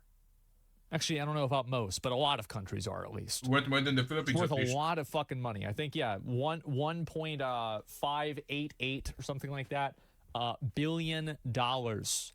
So, or sorry, $1 trillion. Trillion. And that's 1,000 billions, which is 1,000 millions. Think about how big that is. That's insane. And so guess what? Twitch doesn't really matter in the grand scheme of things with Amazon. They don't really make a big difference. And Amazon's investment into having... Let me tell you one thing, though. The Amazon fucking site is fucking dog shit. Their site is fucking dog shit. Bro, I try to use Amazon. I get confused. I try to look for reviews. Man, it's all the way down in the page, man. It's all cluttered and shitty. It feels old. So I mean, here in the Philippines, we have a different online shopping site. It's either Shopee or Lazada most of the time. It's either of the two, and the one I use is Shopee. It's a much easier interface to use, but it's easier on the phone. They intentionally do that so that you download their application and you know, use it on the phone instead, because you get like extra deals on there when you're on the phone, but on desktop you get no deals. You get no like free delivery, free you know, like free coins, free extra coins. The coins you can use for later when you buy something else, and then you can use the coins as the money instead. Yeah, that's only a thing here in the Philippines, really. I think I should know. It's based on Singapore, so not really actually, not really. But yeah, it's actually easier to use compared to Amazon when I used it. Just annoying, site. I don't like it. that hold on the culture into controlling that market. So honestly, I don't know how Amazon is big, but I guess the reason why it's big is because it's usually it's used by NA and Europe. Here in the US, we don't really use that. Well, I mean, here in the US, here in Asia, we use different online shopping services. Just like Alibaba. We don't. I don't use Alibaba, but I'm sure like the resellers use Alibaba for bulk purchases, right? So yeah, we don't use Amazon here. Most likely not. Is much more valuable than anything that Twitch could ever make them, really. If Twitch makes them $5 million, but it loses that, it's probably not worth it to Amazon. So all Amazon needs to do is make sure that Twitch is doing its job where it needs to be. Oh. You know, I've actually got a... No, we can wait for that before I watch that. Go next person. Everyone, this is your Some daily dose. Fuck it. Or daily dose of internet. A meteorologist in North Dakota was trying to burn ice off his driveway when he accidentally made a fire tornado. Oh, Pagman. That's sick. Oh my god, that was amazing.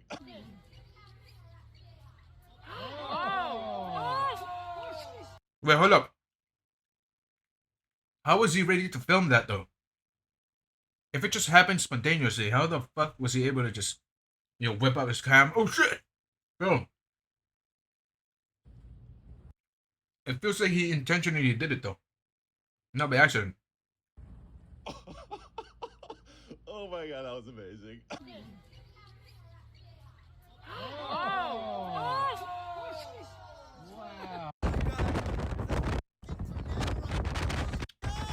Oh, hell no! Explain how these cones fit. Brothers died. He died.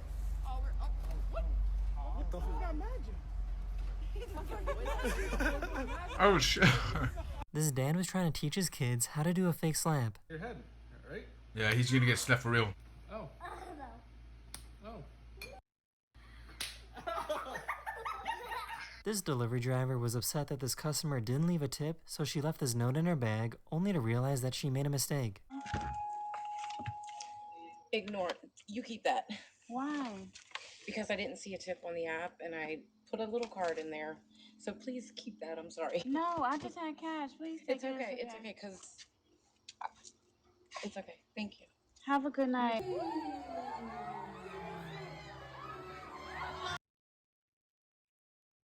That is an NA problem. In the Philippines, I have never encountered that. Now we do tip. We do tip.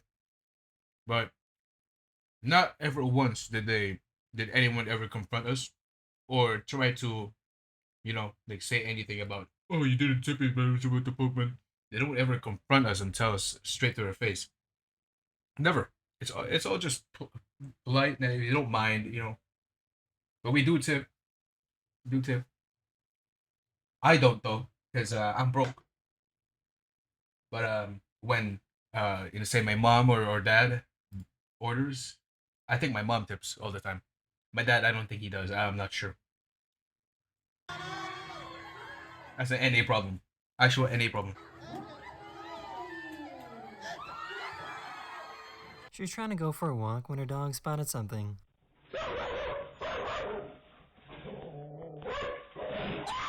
Oh! Oh! It's a black bear, right? It's a black bear. Black bears are. I hear they're more. They're not as aggressive as a grizzly. Okay, Dad. This military ship had to go straight through a hurricane.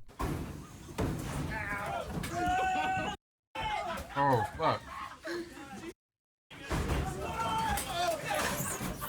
Right, there's a ship, right? A ship? This is how you wish someone a happy birthday on an airplane. Happy birthday to you. Play ball. All right, now blow out those candles. One of my subscribers recorded himself playing on a flying piano for his You can music request video. a birthday wish? Or, happy birthday? That has never happened to me. I mean, then again, I've only written up it like 30 times.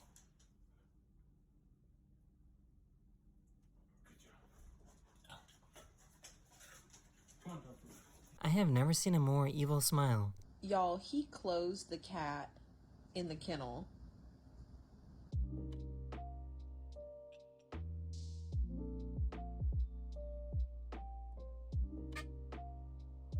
I have no That is the end of this video, or we hope you enjoyed, and I'll see you guys again very, very soon. Later. Dog. I want a dog like that. The dogs we have, rat demons. Actual rat spawn demons. I hate it. I've actually got a real... Brother, YouTube really wants me to watch this video, man. I'll watch it later. Alright? I want to hear some news first. Wait, 46 minutes? No. I'm gonna skip. I'm gonna skip. I wanted to know because I never heard of this news, but I usually go here all the time in Green Hills because this is near the South Green Hills. The South Green Hills. This is my old school. Yeah, this is my old school. Yeah, right there. Big ass fucking school, massive. Now we actually have girls in the school now. Now back in the day, it was all boys, so it was kind of fucking, yeah, that was kind of sad. It's just all dudes. So now actually it's co-ed. It's co-ed now. Wish it was co-ed back then. Fuck. Could at least I had a high school fling love life bullshit. But no, what we had were gay dudes and dudes. So we didn't have any of that. We had not my friends, but my classmates, schoolmates. I didn't join them. They had to outsource. You know what I mean? They had to go somewhere else. Right? They had to go visit other schools in order to like meet up with some girls. They usually did that. I didn't join them because I was a fucking loser. I still am. Still am. Not. Don't get me wrong. I still am. But yeah, just just didn't join them. And then I got kicked out of the school because I was too stupid. I failed two classes, and they said, "Oh, you know what? Usually they wouldn't kick you out, but for my case, they did because I was a troublemaker. They didn't like me. I didn't have a good reputation in the school, so they just kicked me out. Kicked me out. And then I went to some fucking dropout school for dropouts, for kicked out students, for the delinquents. And that school, believe it or not, the entire school, every single grade, including every single grade, we were only like 100. We were only 100 of them. So in my class, there was only for the first year, we were only five. There were only five of us in the class. I'm not lying. There were only five of us. It's crazy. And then the next year, we increased by two numbers. Now we're seven. And then I transferred schools after that. And then now, which is senior high, I finally uh, enroll into a co-ed school for the first time in my entire life, and that didn't really go well. Every single fucking day of that time period was hell for me. I wanted to. I kept imagining jumping off a bridge, but hey, I'm out of that. Now I'm happier. Now I'm streaming. Fantastic. Life is much better, but not good still. But hey, I mean better for sure. It's a typical day naman, walang something special. Parang feel ko mag-leave. It's Filipino. At least there's subtitles. I mean, I understand them, but Pero ayun, nanghinayang ako kasi wala naman akong gagawin. So bakit ako magli-leave? Kaya tumuloy ako mag-work. okay. You know what? I don't think I'm gonna watch it. It's 46 minutes, man. This is like the later content when I'm like actually shooting for later, not for now. Check this one Show out. a lot of different games running on original hardware. So first, let's start talking about the 7th generation of consoles, so we have a context of what was going on with the Xbox 360. 360 goes hard. I still have my 360. My dad uses it now. Uses it sometimes because he loves play. He loves playing Fight Night, so he plays Fight Night on that thing. And it still works. It still works. And Connect is the best thing that it has. We love that thing. We love it. The 360. We never got the Ring of Death, the red ring. We never got that. So yeah, luckily we were that lucky household, the lucky household that didn't get the red ring of death. 360 was the first console of the 7th generation to be released. It was released in November 2005, and then 1 year later we had the PS3 and the Nintendo Wii releasing in November 2006. And this is a very interesting generation because we had the three PS2 was too consoles expensive. selling really well. So the Xbox 360 sold around 84 million units, the PS3 sold around 87 million units, and the Nintendo Wii sold over 100 million units. And we had in this generation Nintendo trying to appeal to more Hey, casual we just went hard. audiences. So the Xbox 360 and the PS3, between them, they were in direct competition, and Nintendo was. I never owned a PS2, never owned a PS3, only owned a PS1, and then I owned like 10 PSPs throughout my childhood because I broke them on the regular. I broke them. Now again, we're not the rich family. We're middle class. I was just spoiled. What is this fucking thing I'm hearing right now?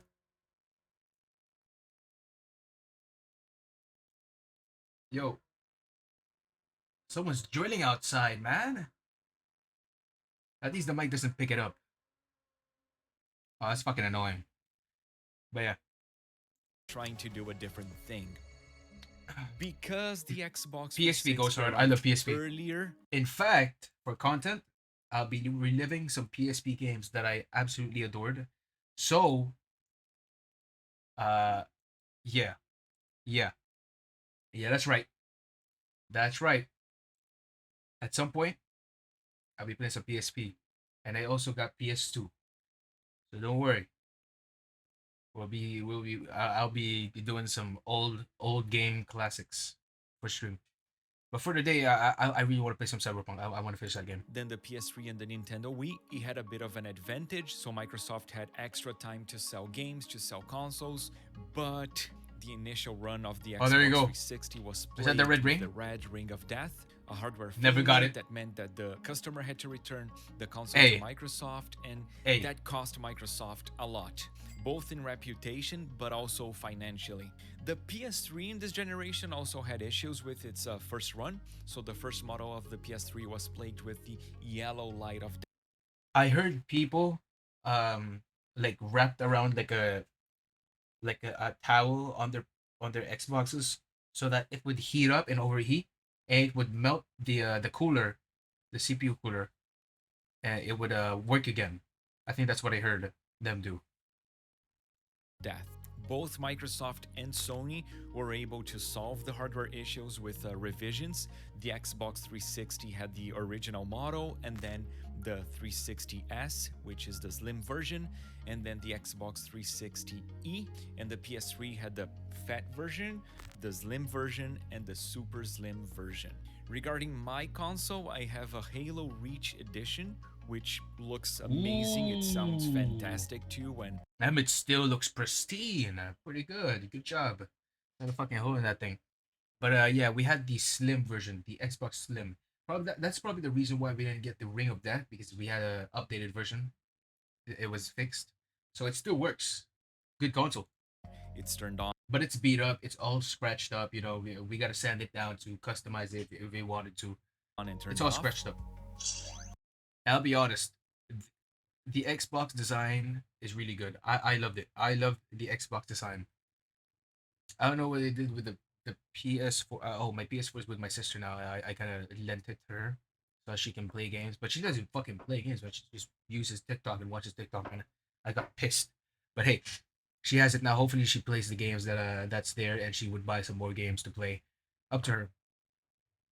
But yeah, for me, the Xbox goes hard. All right, with its like design, I love it. And it also has a controller that matches the layout, the it's still looking good too. Visuals of the hardware, which is amazing. I love it. And regarding the 360, I have a really nice controller collection that you can see a little bit here. Oh, so it was a collector. He probably didn't own it initially. He probably bought it as a collector's edition. Or I mean, a collector's from eBay, right? That's probably what he did. Holy. Damn. Classic. One thing that I realized and that encouraged me to record this video is the fact that gameplays on YouTube, they don't reflect the quality of the Xbox 360, because from when we had, videos being released in 2010, 2011, since then... I mean, kinda true. Oh, Trials, bro. Bro, my cousin played the shit out of this game. Played the shit out of the trial version, because I never bought the game. But we kept on playing the trial version. We didn't get tired of it. We kept on playing for like at least 2 weeks straight. Just laughing at the eject button. Just laughing at how goofy, it looked and how it was, we just did that. We were just fucking dumb. Right? We were just dumb. We, for some reason, got entertained by doing the same level over and over again. Just pressing eject. A lot. The codec is much better on YouTube. Capture cards have improved a lot, so they can record with much better quality. So back then, people were recording videos with a Hopage, maybe a Black Magic, but for this video, I'm using an Evermedia GC5. How Xbox actually looked. So this is how this is a video for people that didn't own the 360, because I mean, we can play a 360 now and it would look good, because our 360, I didn't know that it had an HDMI port, but it actually does. So you can just plug your HDMI port and boom, it looks great. 573 capture card, which can do 4K, 60 FPS, and I even played some GTA again, you know, on the thing.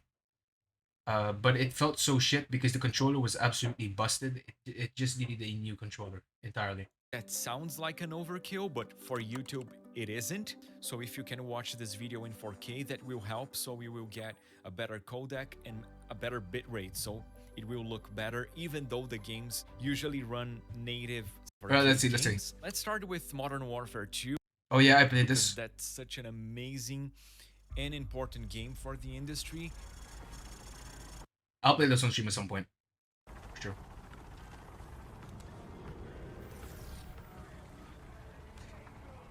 Welcome to Pull the Trigger 101. It sold really well, and when it was released, it was a holy shepherd. It had really good single player experience dude. with the level. Oh wait, no, didn't they remake this? There was a remake. Filled with action and alternating segments that were lots of fun. That fucking aimbot click, holy shit.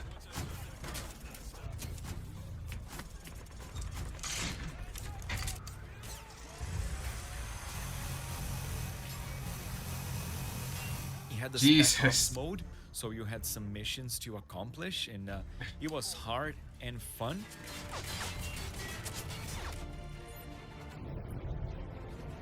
And one thing that I wanted to record but I couldn't is the online, the main aspect of the game, but Activision doesn't care too much about the servers on the legacy Call of Duty games, so they are plagued with hackers, and I didn't want to risk joining a lobby and getting hacked. So that's a tip. Oh yeah. That's also happening on like COD. That's what happened to Poe, Jesse, and HEC. They played on that shit. They got DDoSed like all throughout like 1 week. 1 week of DDoSing. They had to change like router ISPs and shit. I had to change all of that. Tip for you: don't log in if. So, do not play multiplayer. If you want to play an old school Call of Duty game, play offline. Unfortunately, unless Activision does something about it.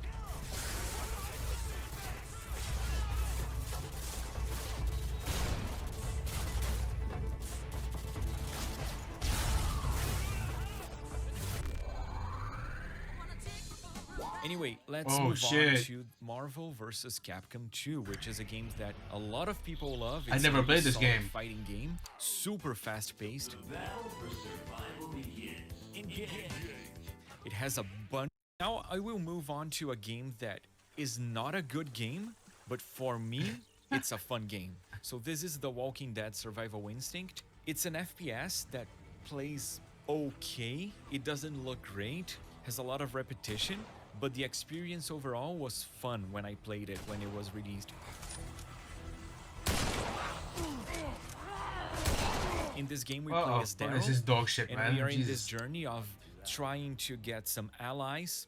We have to survive, and we got to pick how we move on the road so we can risk ourselves more but get better loot, or if we go the safer way. It's interesting. It's not a great game, as I said, but to me it was fun. Now let's go and see a classic of the Sega Saturn. This game is amazing. This is Guardian Heroes. So it's a beat 'em up mixed with an RPG. You have 3 layers in which you can move around the screen and battle. It's pretty interesting. Yeah, I would have played this on the PSP for sure. But also you have RPG elements with the way that you level up, you pick the stats that you want to improve, and you also can Okay, gotcha. What next? Rayman! Oh shit, there we go. It's a classic. A game that I love by Ubisoft is Rayman Origins. This game is amazing. It looks insane. It looks so good.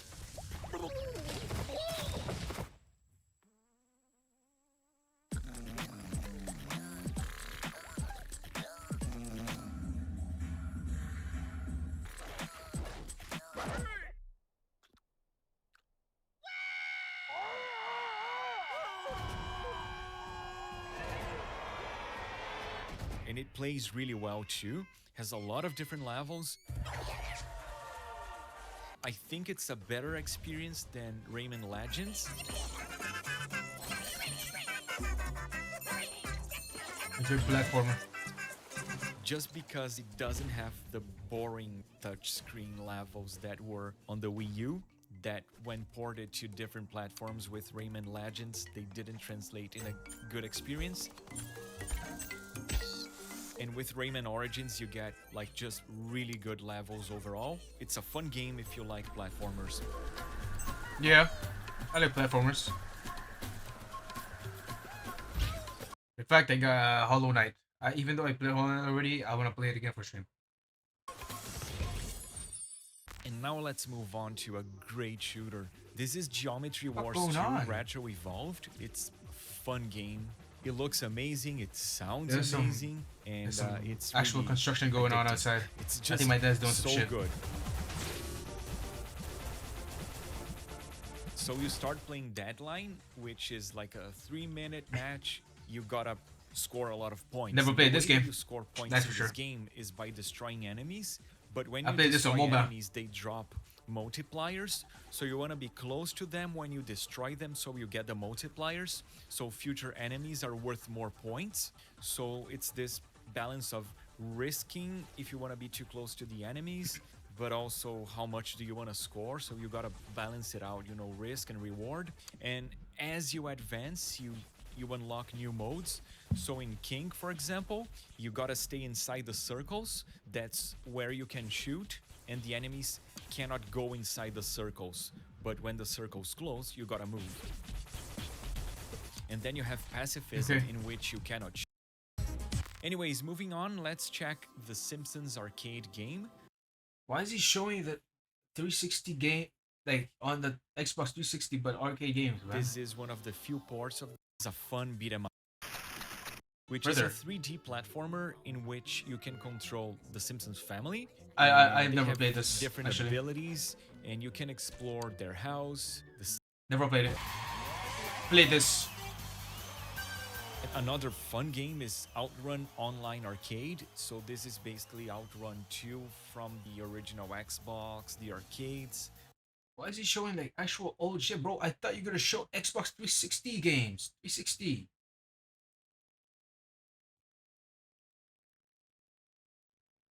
We watched for 2 hours. Congratulations. Congratulations for watching for 2 hours. That's fantastic.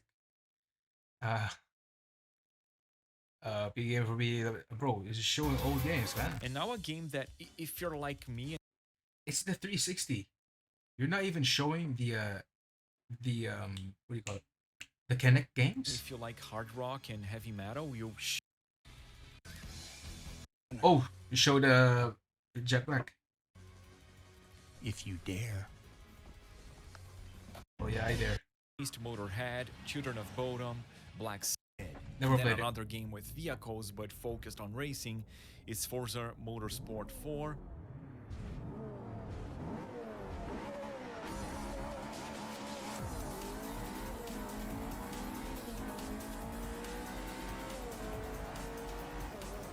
I played this.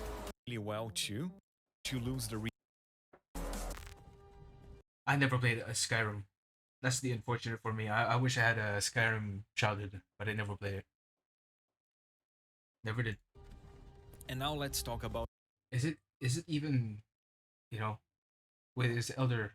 Yeah, Skyrim. Is this even good for playing now? A big classic.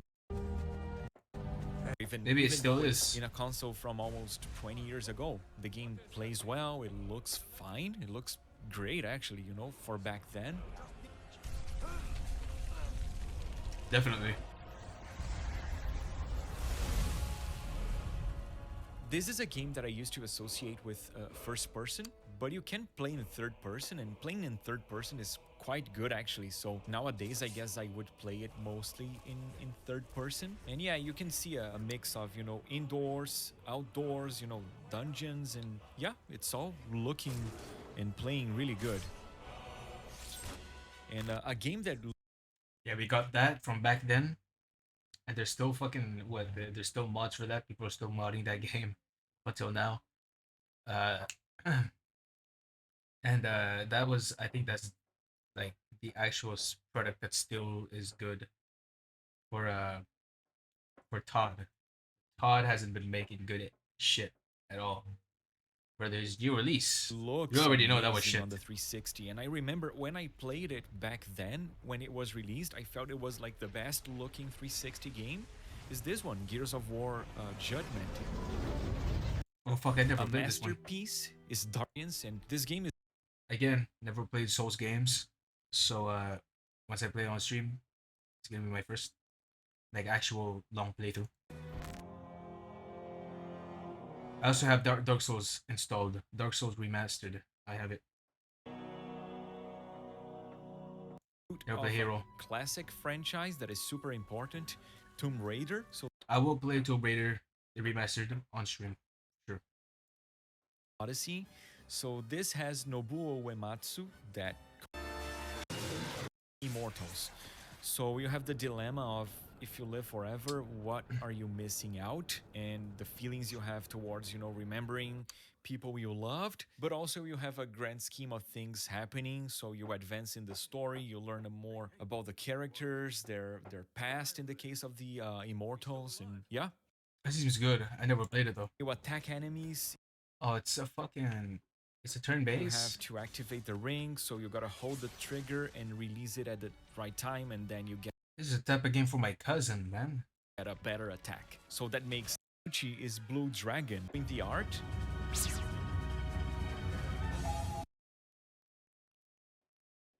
Is this a Dragon Ball off-brand franchise?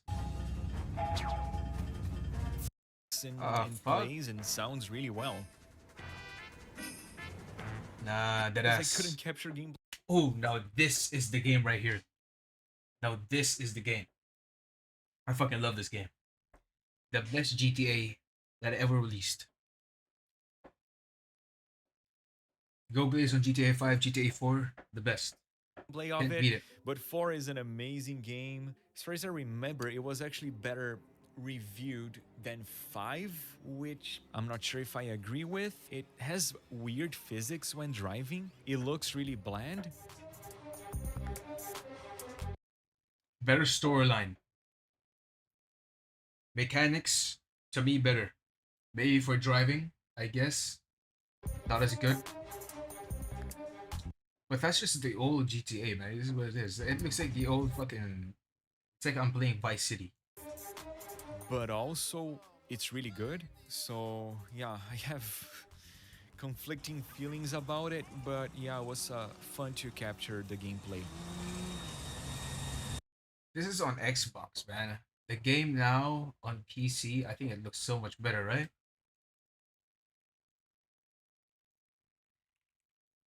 GTA 4 PC. GTA 4 on PC is a joke. Yo, what do you mean? Their older games like Dog's version, Series X copy. The depth of no, you can't be doing this to me. Just like the volumetric lighting, I mean, really, a lot of visual content was stripped with this. No. Port as placed. 2016. No, you can't do this to me. The Rockstar video launcher is the most evil and useless joke ever. The only way GTA first place is first made along the way.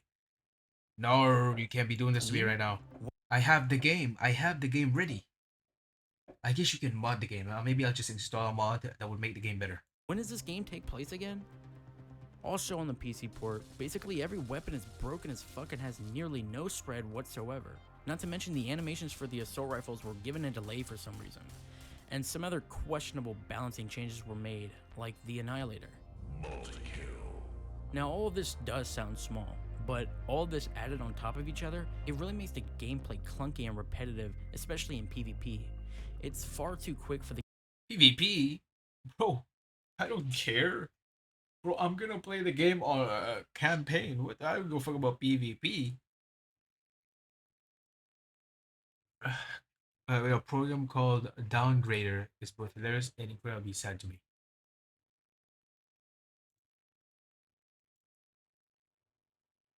Is it there like a... You say a 4 Oh yeah, let's go. Let's go on GTA 4 graphics mod. Oh, I searched it back then too. Look at that. Look at How that. to make your GTA 4 look as good as this, and it's super Oh. easy to do. Today, I'm Nah, we gonna be doing that. going to show you how to install the absolute best graphics I fucking hate this accent. Shut the fuck up. I'm sorry. I'm sorry. mod for GTA 4 It is what it is. in the easiest possible way. You guys wanted to see this tutorial, and here it is. If you do find this video helpful, giving it a mod tool open. And Oh, you have to download GTA for downgrader. Hey, this guy is right. He said it right. You have to download downgrader. it does a really good job of explaining everything you need to know. So we're going to step through this. Alright, okay. I'll just search this for later. So when I actually play the game on stream, I have it ready and prepared. So all I need to do is launch the game and be done with it. The game's intended pace. I've honestly worked on entire videos just discussing how in-depth. Okay, I get it. And then Rockstar. Oh, there's Red Dead Redemption PC. It's on PC, right? You can play it on PC right now. Okay, Pac-Man. Okay, Pac-Man. Yeah, I'll play this. I'm gonna play some Bully as well. Bully is a classic. And then Rockstar also released. What a fucking classic! It's so good. Bully. Bully. So we have Bully Scholarship Edition, and this is a different physical media. As you can see, you can play it both on the 360 and the Xbox One, and this is a fun game. It looks really nice. Cross-compatible. Like, it looks Pac-Man. high resolution, higher than most games I'm showing you. Plays well. Yeah, it's a. Honestly, higher resolution than fucking GTA 4. What he showed, bro. GTA 4. Why does his GTA 4 look like shit? Bro, I played the game, look fucking Fun game. fantastic. So you're in school, gotta survive. Maybe that's just nostalgia hitting me, but I'm not even sure. You're left there by your mom and your stepfather, and eventually you can go out of the school a little bit to the city. It has a bunch of mini games. And Yeah, I remember you can go out of school. Video. A friend of mine told me, but it's like I Never played it. Half different than Never played it. Now let's move. I played this. When it was released, it came with. I played it on the PS4. The PS4 port, absolutely dog shit. You can't. It's so annoying that you can't increase FOV slider. It pisses me off. So I'll play it on PC. Maybe I can increase FOV. But yeah, it's just annoying, right? It felt jittery. The controls were ass.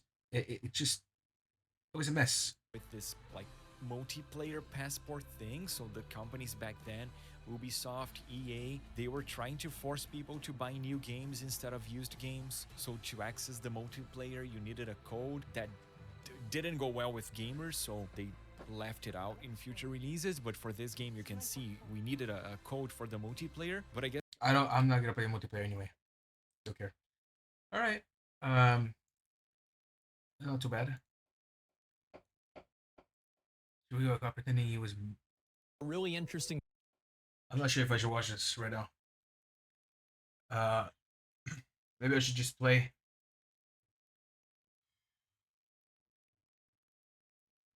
I'll play it. I need to go bathroom first though. Video about this. So I'm so glad that Ludwig made a video about this because I was going to talk about this the day it happened and I didn't. I'm an idiot. I should have. I knew I fucking should have. This is such a good video, such a great topic. So there's a Twitch streamer that unironically pretended he was black. The title of this video is true. It's crazy, but I've looked into it. It is all true. There's a streamer and a YouTuber who lied for years to his viewers and other creator friends about being black. Why? Well, that's what I'm here to find out in this video. But first, let's talk about how this even was found out in the first place, how this story dropped. And it all started a couple of days ago with this tweet. Zenby, the name of the creator, is not black. He just profited off of pretending to be and lied to people for years. Happy New Year. Wow. This was later substantiated by a huge creator, Boomer NA. He's a Minecraft Bed Wars YouTuber and streamer who blew up during the pandemic and streamed a lot with this creator, Zenby. He said Zenby lied about his race, lied to you all, myself included. He manipulated people into thinking he was someone he's not. He fabricated his age and spread pictures of himself that weren't him. He's basically a compulsive liar.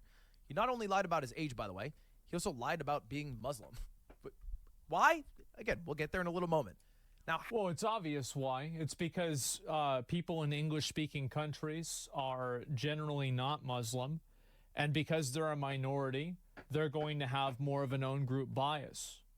And so it would make people more likely to innately support him. That's clearly why. Farming a niche community, yes. How does he know for sure that he's not black? Well, he says it in his own words right here. Like, I FaceTimed him, and I, saw him. And he wasn't black.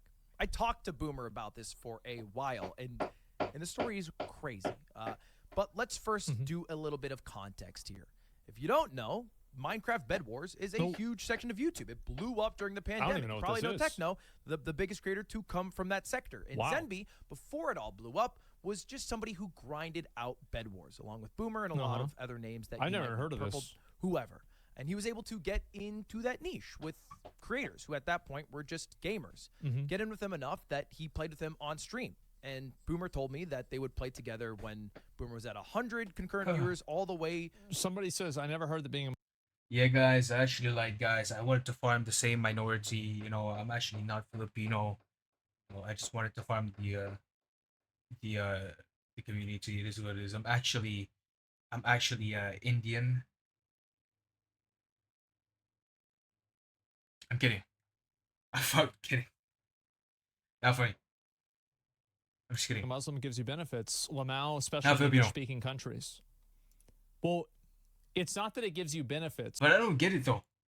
What are you farming a minority? The group? Huh? But it's because if you're part of a small group of people or a minority group of people, I do think that people will be more... Bro, the hammering is pissing me off like crazy. It's the neighbor. It's the neighbor. You know, I think my dad left. I think they went to the cemetery to visit mama or grandma. Brother is hammering over there, right on my side wall. It's right there. I hear it. I'm not sure if the stream hears it as well, but I hear it. Oh, it's so annoying. Oh, man. You're fucking losing, man. Fucking losing it.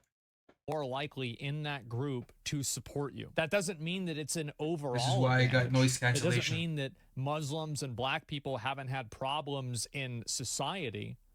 I'm saying that in this one small vector, you can get people that are like this to support this is better, you. I It's think. just what's natural. It's like, for example, how many of you Not guys, really. I still hear the like maybe hammering. the first time in, Fuck. like whenever you went from from middle school to high school, or from elementary school to middle school, you would go and sit at the beginning of the year, right? And the first time you went to that new school, you'd sit around all the other people that you knew were from your old school. Yeah. Do you really have a lot in common with those people? No, you might not even hardly. But when I went to St. Paul, I had nobody that I knew, absolutely no one, besides my cousin. And he was one grade higher than me, so I couldn't really meet him either. We had different schedules at school, so I was kind of left alone for like a week before people actually started approaching me. Really know them, but because you have that one thing in common with them, you're going to stick together. I think that's just how it is. It's human nature. I'm sorry to say, but there is like an innate, like, racial tribalism with people. And it's true with gender, it's true with religion, it's true with nationality, and it's especially true with race. Of course. Yep. Again, people live in the removed from reality world of Twitter, sure, but the truth is that it is. And by the way, there was another Twitch streamer that pretended to be white. And he had a massive uptick in success as well. Guys, black and I lied. I'm actually white. I'm actually a white streamer. Yeah. Yeah, I'm actually white. I'm very white. I'm white as hell. Yeah, so make sure to sub and follow. No, you can't sub yet. Make sure to follow the stream. Make sure to follow. I'm a white streamer, guys. A white streamer. I'm just like you boys. All right, white, right? Come on, I'll follow the stream now. Not seeing no followers. It's not increasing. It's not working. Fuck, man. Never mind. Never mind. I'm not white. Never mind. To 10,000 throughout the pandemic, and I'll see if I can find it. Bread and butter, going live together, playing Bed Wars. You know, it's yeah, a good ass. Find it for me. Let me know. Okay, I got it. Yeah, I don't want to look at it while I'm watching. No, that wasn't me. And I watched a lot of the VODs. Well, so this is the guy that pretended to be black. Skimming through, and Zemi's a funny guy. I can see why other creators would want to collab with him, and viewers, if they saw him on somebody else's stream, would gravitate towards him. And this led to a good amount of success. He was invited to compete in Twitch Rivals, a huge event with a bunch of other big creators. He even was featured in some huge Minecraft YouTube videos, like Purpled's Proximity Bed Wars video. Wow. So it's 55,000 likes. Oh my god, I got jump scared. Yo, Zen, yo. Videos with millions of views. You get the idea. Now, what That's did crazy. this bring him? A good amount of success. That's your farms, At baby. his peak in late 2021, That's your he was farms. averaging around 500 viewers. For There it context, I went full time with Twitch and YouTube, around 150 viewers. And he also got, I think, about 30,000 YouTube subs in that time. Yeah. So, yeah, I remember that. very It was like successful. 2020. Now, during all of this, he was Wanna play presenting Roblox? himself No. as a black dude. Yeah, my This was stream. his profile picture and banner for Twitter. This was I'm the just kidding. skin he would use on Minecraft. Naturally. Yeah, not right now though. He wasn't black. Absolutely So it brings not. us back to the question, why do this? And I actually I looked up every Minecraft YouTuber, and this is the thumbnail that came up. But yes, why? Why? And after talking to Boomer a bit, they had met when like Boomer was like, I don't know, like a 19-year-old, I think 2020, and Zenby at this time said he was 17. Okay. Except that was a lie. Okay. It was later revealed he was actually around like 15 years old. So he was like a 15. kid, a teen. And he instantly just started. There's plenty of kids that act black online. I've been on Xbox Live. It's very fucking common. Like, is this really, do we really need to make a whole YouTube video about this? I mean, guys. Nope. What is this? Lying. Kind of like teens do sometimes. I mean, Yeah. let's be real. Teenagers lie. Teenagers lie. I think I did that too. People lie. All Pretend to people be lie. black. But I lied a lot more When I was a younger. teenager. I had Why a do they little do less, it, though? empathy in the back of my head. I don't know. So- Like, there's a lot of reasons why. Bro, I remember I played with some fucking guy on I think Fortnite back when I was like at what grade was I? 8th grade? Fuck, that's so cringe. 8th grade? Fuck. Maybe 9th. Since I was playing with this guy, he had a fucking like a European accent, right? So I kind of followed along and I kind of just copied his accent. It just kind of became him. I didn't become him. I kind of just started speaking British. Fucking British. And yeah. You know, sometimes maybe he hangs out with you know, friends that are black. So he wanted to be black himself. He wanted to be part of the he wanted to be part of the gang, you know what I mean? He wanted to be part. This is what it is, man. Yo, he wanted to be a cuh. He wanted to be a custer. Oh wait, no, they're not a custer. He wanted to be a crip. He wanted to be part of the Crip Mac gang. Like, I mean, why do kids Crips. back then do it? I don't know. Probably because they listen to a lot of rap and hip hop, and a lot of those guys are black, and so they're like, "Oh, I want to be like them." Like, what do you mean? That's what it is. We could write this off as somebody just lying to fit in with a group and be liked. Yeah. Maybe it would be cooler if he was to be black and Muslim. Maybe that would make him a little more different than other people. And then I think that maybe the idea would be because if he was a minority, especially like a double minority, that people would, like larger creators would be more willing to play with him and give him exposure because it would make them look good in return. That it wouldn't necessarily have that that effect on if it was like just some other random white kid, you know? As a double minority? No, I mean, like, and I understand, like, hey, yo, some light skin people energy. don't like talking about this. Oh, this makes us a little uncomfy. Yeah. Yeah, but I think that's what it is. He just had to keep digging the hole because everybody blew up. They went from just people who liked playing Bed Wars to people who liked playing Bed Wars in front of 10,000 people at once. I mean, that's a big jump. And where along that ride do you stop and say, hey, I'm not black? You know, that's a hard thing to do. Yeah. And so we could say this is... So he said that he was black. He should have just said nothing. That is the best course of action, to just say nothing. Nothing about your race. You know, is the right? Just say nothing. Just like the faceless, like H2O Delirious per se, or Moxie for example. Moxie, he doesn't have a face on Twitch. He's known as the 5-head guy, right? The 5-head, the Moxer. But I believe I think they already mentioned that he's black as well. So I'll believe it because his friends, the other streamers, they say he's black, so he is. Yeah, but H2O, I'm not sure if he's black. I think it's mentioned. I don't know. I don't know. But yeah, just be a faceless streamer with no race, no nothing. Just shut up about it. But he just had to go and say, I'm assuming that that's what he did. He had to go and say that, oh guys, I'm actually a brother. I'm black. I'm a brother. But you're not. Should have just said nothing. People can assume. People can just assume. Just a cold cut case of a kid who lied and had to keep digging the hole to stay in the lie. But I think it's a little more nefarious. Ooh. And I've pulled a couple of tweets of Zen throughout the years that kind of illustrate this. Ooh. This is the first one. Happy Juneteenth, everyone. I personally have been celebrating Juneteenth every year for a minute now with my family, and it truly brings us together. Don't forget that I care about y'all a shitload, and stay safe on Juneteenth. We used to celebrate this in school, and I wasn't black. I got to celebrate this. What is this? Juneteenth. Bro, Juneteenth is the day that the emancipation of the slaves, man. Yeah, that's a big fucking deal. Now, this is a U.S. thing. Yeah, it's a U.S. thing, but damn, there it is. Why would you not celebrate it? Yeah. No, stop. Don't celebrate that. Shut the fuck up. Only for Texas? Yeah, and guess what state I'm in? A fucking lie.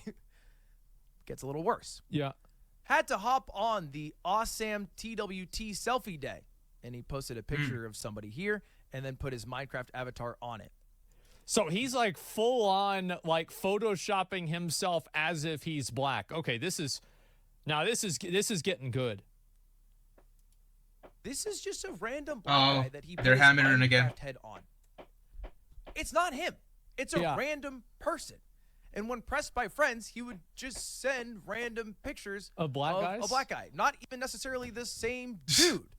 And by the way, what is he would also doing, man? I love how like it's not even the same black guy, just another like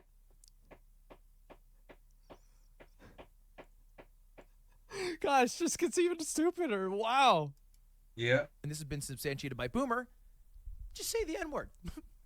He would just say it as if he was a black dude, using it in casual, colloquial ways. Just say it. Yeah, just say it. Is anybody gonna tell him? Like I've been down at the basketball court, you know, I'm walking around. That is their favorite word. And I'm not just talking about black people, everybody uses that fucking word. Constantly. And you know what else they use all the time? Hold up. Who The is F we? word. Constantly. And I'm not talking about 10 years ago. What do you mean by F word? You mean the gay F word? The F slur? Homophobic slur? I'm talking about 6 months ago.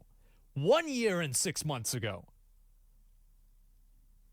Let's be honest, guys. The rules that these social media websites have completely distorted what people's perception of reality is. People talk about this shit fucking constantly. They say this shit all the time. That is the only essentially. reason why you don't Bro, see it I just is realized that I've been fucking doing just chatting for 2 hours, because it's not bro. profitable to see it on 2 websites fucking that hours. exist for profit. I gotta play. You go down to a basketball court, listen to people talk. Go down to a soccer field, listen to people talk. There it is. Do you say it? I'm gonna be honest. A soccer field. Really? No, I don't. Do you want to know why? It's because I have verbal dyslexia, and I don't want to accidentally say it. That's why. I don't want to accidentally say it on stream. That's the reason. I'm sure I've said it a few times, but like I don't use it. Like I used to say bad words all the time, constantly, right? You watch my old videos. It's obvious, right? I'm not trying to hide this. A few times. And so, yeah, sure, I've said it before, but what do you mean by that? What do you mean by that? Yeah. So I think maybe Has he been? started to lie, all right? And maybe he did have some intentions to write that lie. But I think Hey, he was for lying Russell. success. Maybe he gave it the pass. Of the success of this persona that he portrayed online that people like, and it was in a way attached to a fabrication, being black, being Muslim, whatever. I mean, talking to Boomer, he would also lie about celebrating Ramadan. Just complain. Well, yeah, again, because it's like you farm people from that community. It's that simple. Like that's clearly why somebody is doing it. I mean, I don't even really know like why is that even the question? Huge respect for men. A lot of people blow out of proportion and go ahead and do the same behind closed doors. Well, yeah, I mean, of course people say bad words behind closed doors. Of course that happens. It happens all the time. Like yeah. Duh. What the fuck do you think? Like again, like I feel like the I guess the close to bad word thing I say on stream is just fuck, retard, cunt, and bitch ass. Anything else? What, cuck? Maybe? Say even a bad word. only people that actually think this stuff doesn't happen are these like mentally ill losers on Twitter that don't have any friends. So, I don't use that with my friends. Well, yeah, of course not. You don't have any friends. Ooh, but no, yeah, like dude, tons of my friends. Yeah, he's say telling me stuff though. like this. Even That's for now. sure. Absolutely, they'll talk like this. These are like my offline friends I like met in high school or middle school. Yeah. They don't give a fuck about this. Sure. Once. And voice calls about how he couldn't eat when he was eating. And then at other times he'd be caught in lies. He'd be like, oh yeah, I eat pork sometimes. Even though he was apparently Muslim. He'd just be like, oh, it wasn't a big deal. Because it was all fake. It was all fabrications. Now, this eventually came out because some of when you're Muslim, it can still be a choice whether you eat pork or not, right? I mean, you can be Muslim and eat pork, right? Let me search that up. Do some Muslims still eat pork? Eating pig flesh is clearly forbidden by Jewish kashrut, Islamic halal, and Adventist kosher animals dietary laws. The pig is considered an unclean animal, as food is Judaism and Islam, part of Christianity. It's illegal. I see. It's illegal.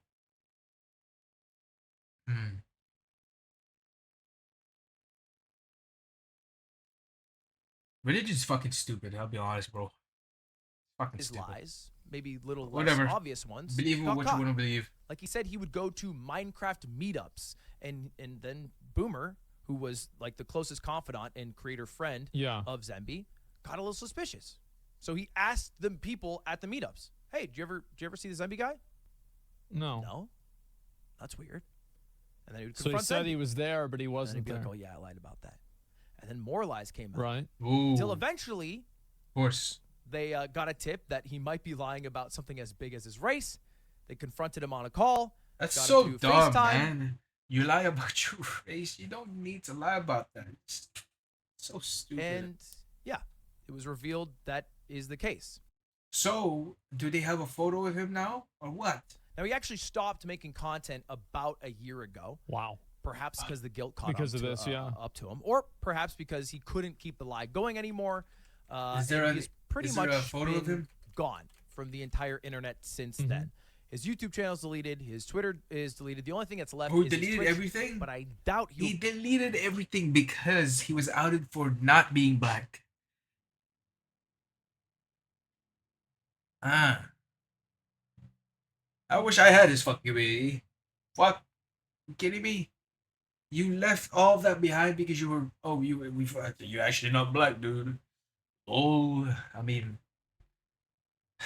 will be you going didn't have live to lie about anytime it. soon. Personally. Now, this video isn't to send a witch hunt to find him. I don't want that to be the result of this.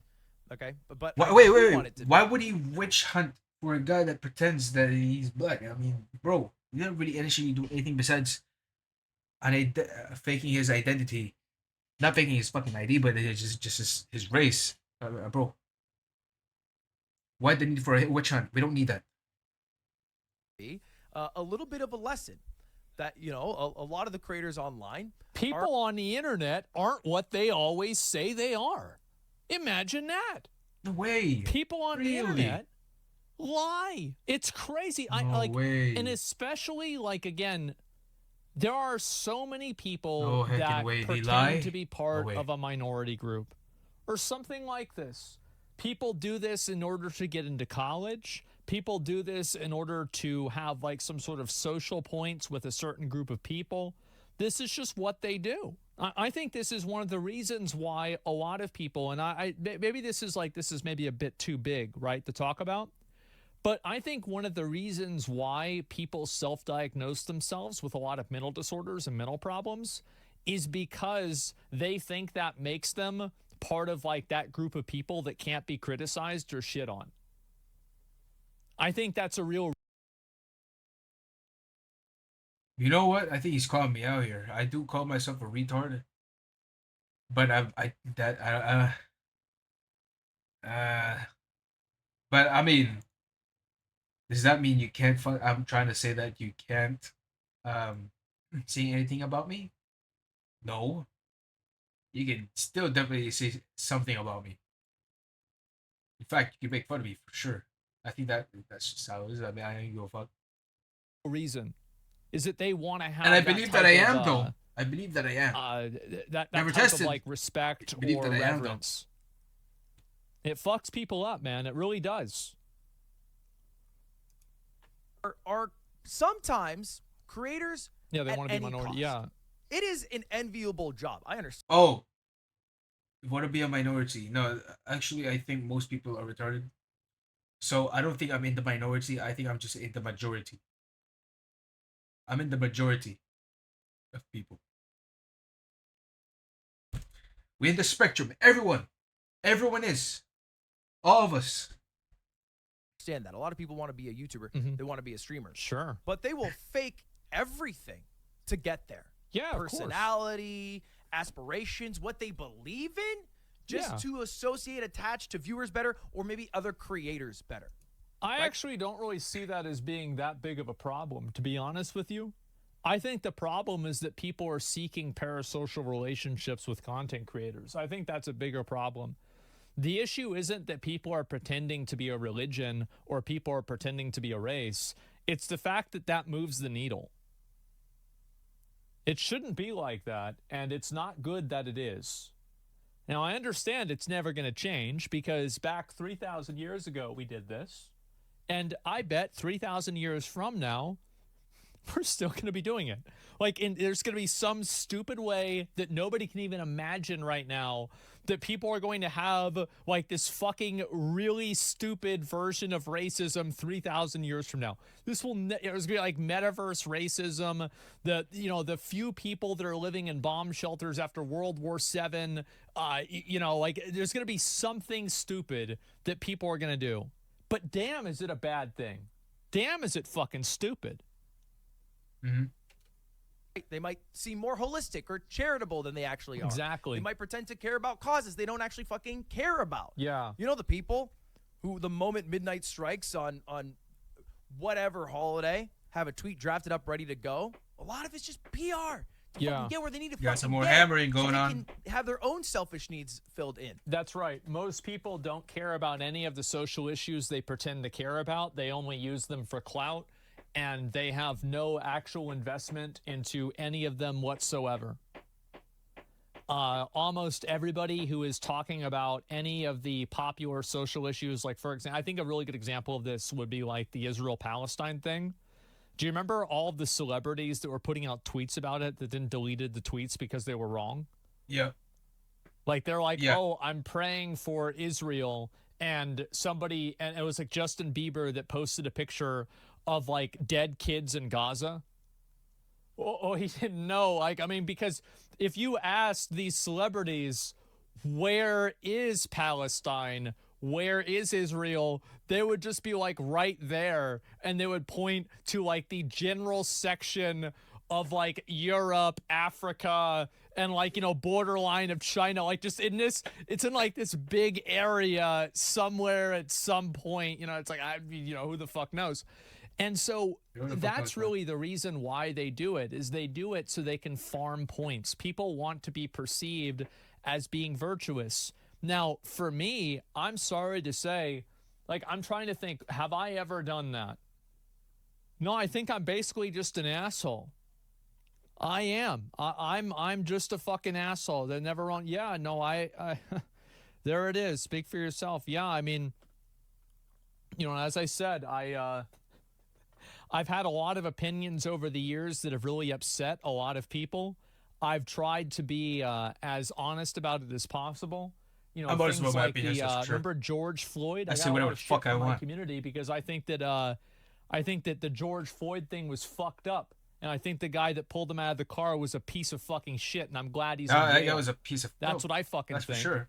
And yeah, people got really mad at me about it. But you know what else I think? I think rioting and destroying buildings is really bad, and the police should absolutely stop that. And if you do it, you're a fucking criminal, and you should go to jail. And so yeah, I've been very... Oh, wait. I thought I was talking about the cop. Nope. Cop's a piece of shit, that's for sure. He did extra without having to do it with that at all. But I guess maybe he's talking about the riot. The riots, I 100% agree, is wrong, and the riots should, you know, that was just wrong. Very outspoken about this, and because of that, I have a very, very gray perception online. There are people who love me, and there are people who think that there are people that think that I hate gay people, and people who think that I'm gay.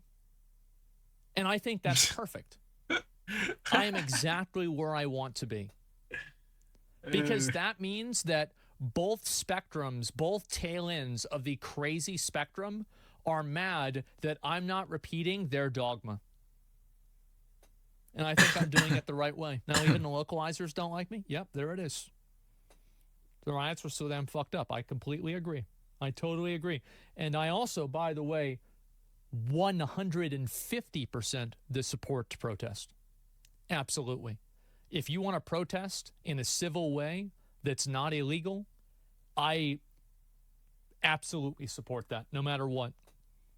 So yeah, protest sure, not riots. Yep, exactly. And so people got mad at me for my opinions on it. And I remember people saying that I get Canadian truckers. I don't live in Canada. It's not my problem. I don't care about what the problems are, to be honest with you. I don't live there. It's not my issue. I jumped on the board and farmed Baldur's Gate 3 for the views. You didn't play it. All right. The fact is that... Got his ass. Chimaru, he never played it. He glazed the fuck out of it, though. He watched every single fucking Baldur's Gate fucking video out there. He glazed the shit out of it. He never played it himself. Oh, man. I did play it. I played it in 2021. That's how I owned the game. I forgot that I even had it. I've owned Baldur's Gate 3 ever since 2021. Yeah, I played it back then. Usually you say you don't know about something, you have to think more about it. Yeah, exactly. Ooh, only legal protest? True. You're right. No, you're right. I'm going to make it very clear for you. If you want to start crying, I don't believe in standing in the road and stopping traffic. I don't think this is going to help police brutality. I think it's just going to piss people off. You're being fucking obnoxious. Get out of the road. I'm no exception to this, by the way. I like when I come across well-informed and smart and nice. I don't want to come across mean. That's obviously. I also am a fucking human, so I don't go as far to lie about being black. I also go on camera every day, so that wouldn't work, but you get the idea. Wow. So anyway, that's it. This is a You're true tweet, true story. I saw this. I looked into this. The guy lied about being black. Yeah. I don't think we'll see him on the internet anymore because of that, but there's... Would have really left the internet or stopped his source of income just because he was outed for not being black. You're not black. I mean, you lied about it for some reason. You don't need to. You absolutely did not need to do that, but you still did. there's some fucking crazies out there. Thanks for watching, everybody. Mm-hmm. Sorry, Boomer had to deal with that, and there you go. That's your drama. That's your drama of the day. Holy shit, man. If that was me, it would be embarrassing, and I would confront that, man. I mean, I would say it. I mean, I would never have fucking done that. Lie about my fucking race for what reason? Maybe I could lie about being a girl and just using a VTuber having a fucking voice changer because that makes money. That makes money. But I didn't do that because I mean I just didn't want to put the effort on doing that. I just want to stream myself. So fuck that. You could have lied about that, but lying about being black is what? It's so dumb. It's so dumb. People will do anything to be a successful YouTuber. Of course they but will. They shouldn't. Imagine if somebody faked being a lot worse. And I'll link you. All right. He goes on. Oh wait. This guy right here changed his avatar to a white man and received 3 times the normal views. Is this what? what it likes to? Is this what it feels like to have privilege on Twitch? He asked. And so this happened both ways. You've got people pretending to be black. You've got people pretending to be white. You've got people pretending to be Christians. There's a lot of people that pretend to be Christians. And there's a lot of people that pretend to be Muslim too. And they're just saying it. They're cosplaying, I guess. And I looked into this situation. Now we got to do this. And he's right. Now we got to do it. His views went from like 200 to 32,000. It was a dramatic fucking difference, insane, huge difference. The reality is that this. I'll be honest, dramatic though. I'll be honest. I think how many viewers did he have then? I think some fucking guy just fucking botted his ass and oh, you know, there's a difference. Hey, you know, maybe.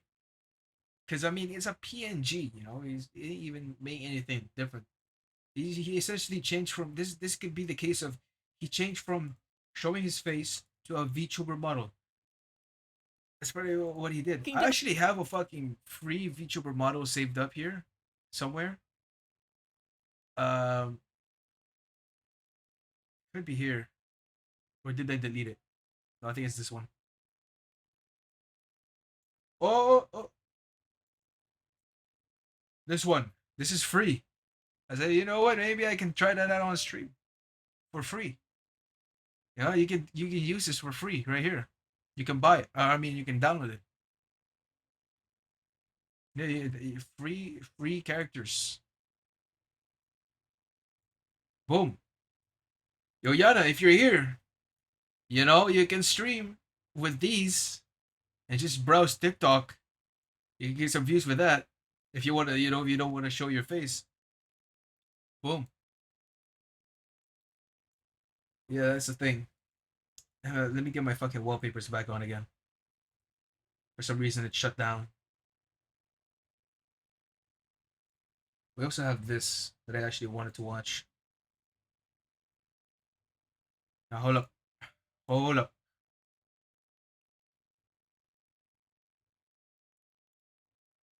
Launch.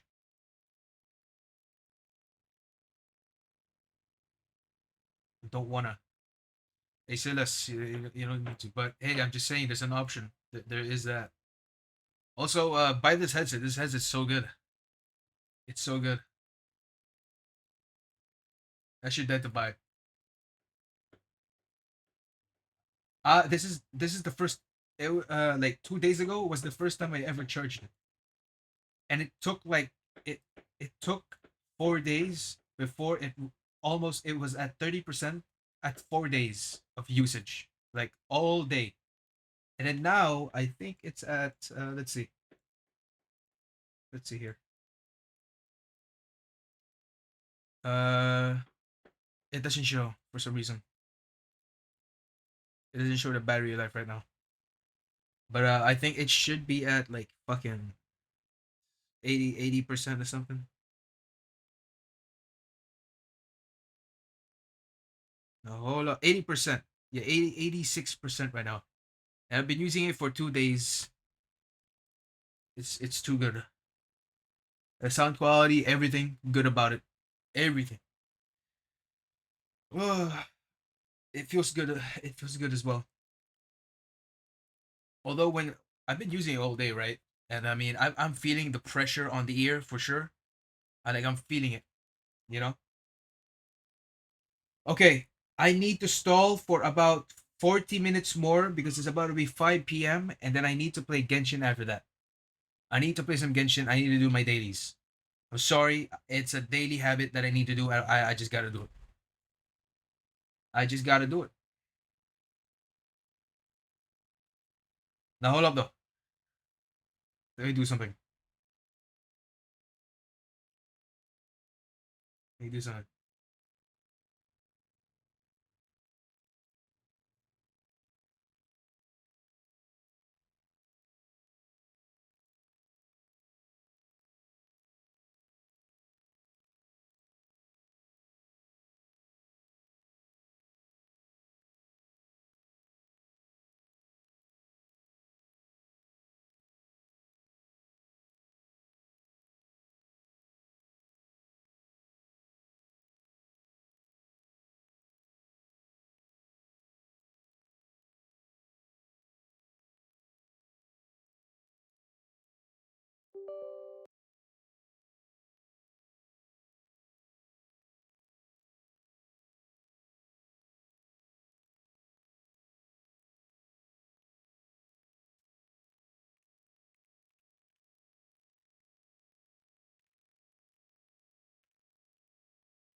Man, how are they not done with the hammering yet?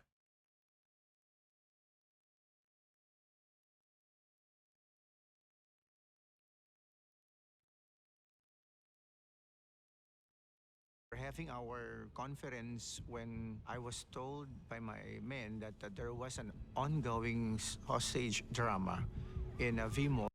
A drama? I don't think it's ever a drama when it's a real life situation. Green Hill Shopping Center. Sure, that's how you're. Hello, what the fuck is this? Okay, it's like a religious thing. AC take on Lil Nas X drama. Is that it? No. Line. What? What drama? Oh, motherfucking ops, bop, do drugs, cheat on your bitch, fuck that bitch, smoke the ops, smoke some drugs, go to jail, fuck them ops. I don't know what the fuck this is on about, but sure. I don't know if I want to watch this video actually. Supervisor. Cubicle ng CR. Nag-lock ako. Tapos, mga ilang minutes lang tahimik na lahat. Wala na akong naririnig.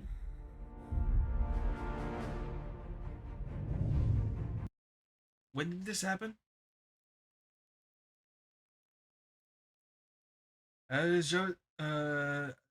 After he was fired from his job, yeah, it was that one bad day. One bad day.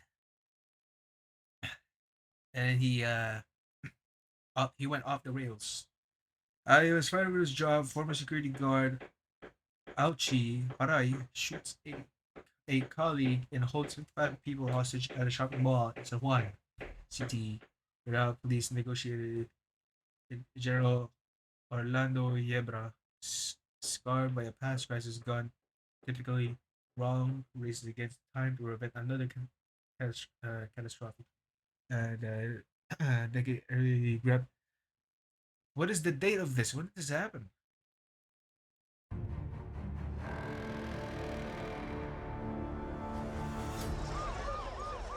I mean, I have to stall for 30 minutes, so. Yo, Bread Talk! The Green Hill Shopping Center, the police on the ground briefed me regarding the situation. Nandito sa loob ay either local government or civilian out. Okay tayo? The chief of police, paikutan mo sila. Pagwardahan mo yung mga gate, sabihin mo habang may crisis pa. We were informed that at that time there were 55 hostages In V inside Mall the too. admin office. Yo, V Mall is the one that me and my right, Anna? V Mall. That's where Regina's was back then. All the cheap shit. Of the shopping center. We came to know that Alchi Paray had 3 hand grenades and a firearm. 3 hand grenades. 3. I only thought 1, but 3. Shit. We set up the chapel as a war room so that we can discuss Negotiation the present mode, alright. situation and the possible things to do on how to approach the problem practically and correctly. First, control ng CCTV, may access ba siya ng CCTV? Radyo, dapat wala na siyang contact na radyo. We were instructed by then Regional Director, Police General Debold Sinas, to gather people who could give us useful information. Meron ba kayong latest na kumasta? Kaya ang pangalan nito. The hostage taker was a former security guard of the shopping center. Basically, he was disgruntled because of something that happened. Since I've been going there for a long time from back in the day, I probably have seen this guy. I probably He have was still passed by him. working for that security agency. Oh shit, brother got banged up. Shit, okay. Nagkaroon ng trouble or problem yung negotiation kasi nung una, ang nakikipag-negotiate sa kanya yung mga kasamahan niya rin. Kaya medyo napikon siya. No? Minsan nga, to the point na halos sigawan niya pa. Pinabibitawan niya yung radyo. Kasi ayaw kitang kausap. Malabo kang kausap. Siya mismo yung nagsasalita nung nalaman niya na puro yun na lang ang kausap niyang tao. You have to assign regular negotiator. Kasi kung lahat tayo magsasagot sa demand niya, hindi tayo united. So in this incident, we only assign one mayor. Diba? Ang may experience sa atin is si Junior. Diba? Siya na yung kanya. Siya na yung dumaan doon. May history, may experience sa everything. Okay? So tawag ko siya ba? I'm retired Police Brigadier General Orlando Obispo Yebra Jr. Nasa office ako noon dahil ako nga ang Deputy District Director ng Eastern Police District during that time. Dumating na isang personnel namin from the Tactical Operations Center at sinabing may tawag daw from San Juan Police Station and there's an ongoing hostage taking inside the Vera Mall in Green Hills. Ang main concern ko doon is mahirap to dahil sa dami as reported, marami yung hostages, more than 50 yan, sabi pa nga. Immediately, tumakbo kami ron. Pagdating namin doon, I was informed na kinakausap na siya nung isang officer ng mall, security officer yata yon. Maray, buminahon ka muna. Maray, mag-usap ko na tayo. Buti na lang nandun si General Yebra. Siya yung nag-take over ng negotiation. General Orlando Yebra used to be our Deputy District Director for Administration, and he was one of the Philippine National Police best negotiator because of his vast experiences in that field. Ang talagang nahahawakan ko ay yung mga barricaded situation katulad nung nangyari sa Green Hills. Yan, tawag namin barricaded hostage situation.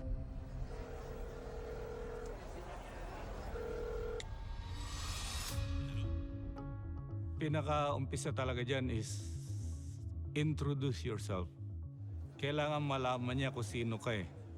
Hindi pwedeng basta ka lang makikipag-usap without him knowing kung sino ka, anong purpose mo, bakit ka nandun.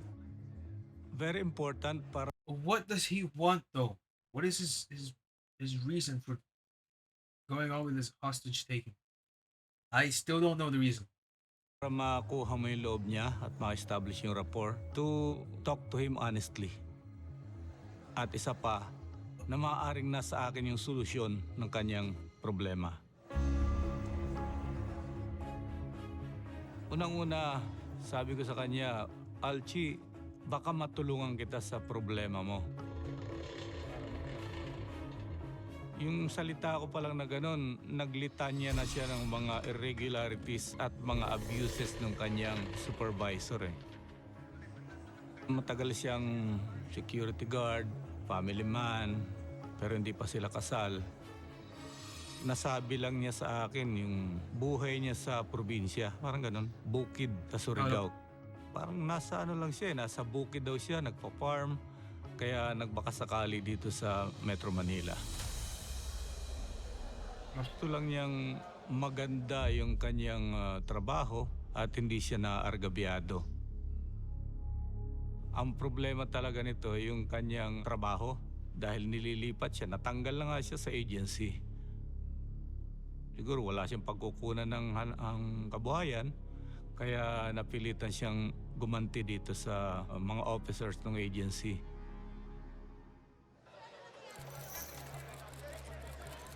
Bandang alas 10 ng umaga, merong isang dating security guard ng King Shopping Center ang pumasok at ng hostage. Hold up. Oh, shit.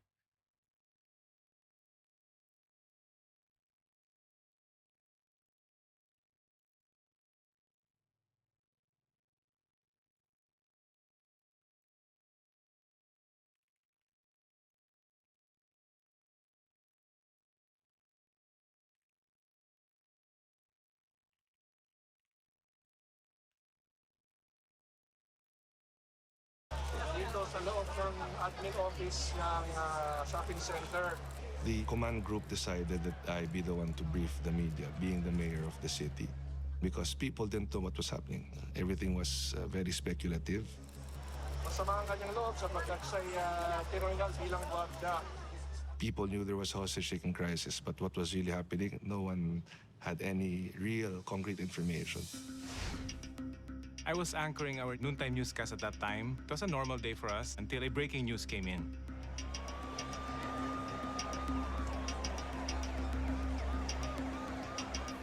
Yeah, it's a lot of people. Initially, it was a shooting incident. How have I So not ever thought, heard of okay, this? Might just be another crime story for us. And then news came out that it's hostage-taking incident. The first thing that came to mind actually was the Luneta hostage-taking, which I also covered. It still kind of fresh in my mind because that ended tragically. Oh yeah, yeah. I remember this. I remember watching this live with mom. This is live like midnight, just on TV. Like, oh, what the fuck? There's some hostage taking, man. Some real shit. Some real shit. The Luneta hostage-taking incident happened in 2010. A disgruntled police officer took hostage a whole bus, which were full of tourists from Hong Kong. Yep. He entered the bus. He was intending to get attention from his superiors because he claims that he was unjustly fired from his job. What about the job, huh? Hey, shit! Yo! Hong Kong tourists were killed. And it created a diplomatic issue between the Philippines and Hong Kong. I don't think I can be showing this right now. Yeah, my first thought was it might end up tragically again, Brother. especially when I learned Brother. that one of the negotiators during the Manila hostage-taking incident was also there in Green Hills. What? What? Also there in Green Hills. That one of the negotiators during the Manila hostage-taking incident was also there in Green Hills. Oh. Okay.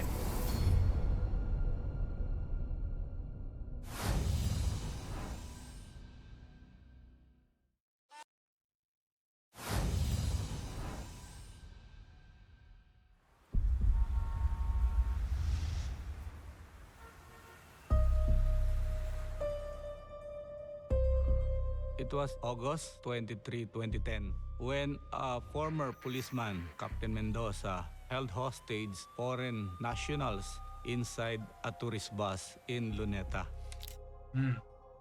mahaba ang naging negotiation doon. We were trying to persuade him to peacefully surrender.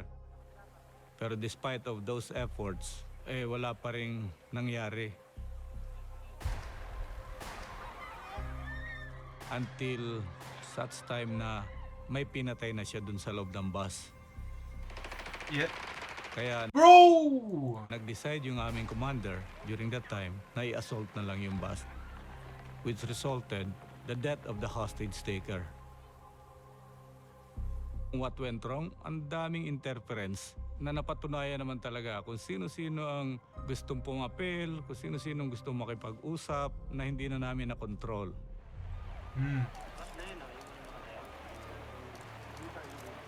9 people died, including the hostage taker, and 8 tourists from Hong Kong.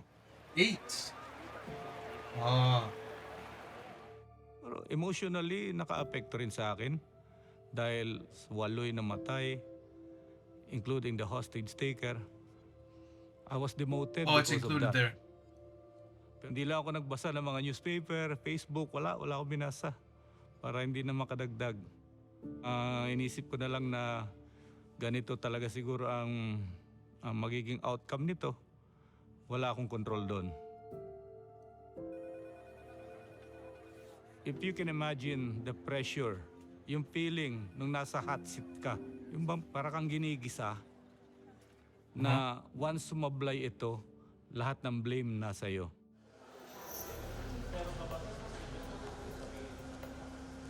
Honestly, kinakabahan ako noon. Dahil sa dami ng hostages Posibleng, alam mo yun, mag-sample siya ng 1, 2, 3, ganyan. Dahil sa dami naman ng hawak niya, pwede niyang gawin to pressure us and to give in to his demands. What if may lumaban sa mga hostages? May mga lalaki kasi. And then, biglang bunutin yung pin ng hand grenade. So, lalong masama. Lahat yun iniisip ko. Yeah, I probably would think of a way to fucking, like, take my fate on my own hands if I was part of that. I mean, dude, it sucks being, like, just, can't do anything. Having no solution at all. You try to make your own solution.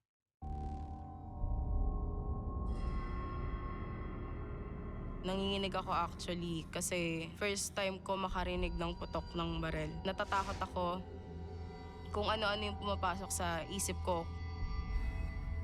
Yung hirap ko na nakatungtong ng 3 oras doon sa CR. Kasi nahirap ako noon, nangangalay na yung paa ko. Tinitiis ko actually. Baka bigla akong barilin pag may nakita ang may tao. Kaya nagtatago talaga ako as in parang walang tao sa loob. Ang sinasabi niya, doon sa mga hostages, marami siyang granada. Pero ang nakikita ng mga tao sa loob ay isang pistol at isang hand grenade. Pero hindi kami nag-rely doon kasi nga, sabi niya marami, may bag pa siya. So we assume na marami talagang hand grenade ito.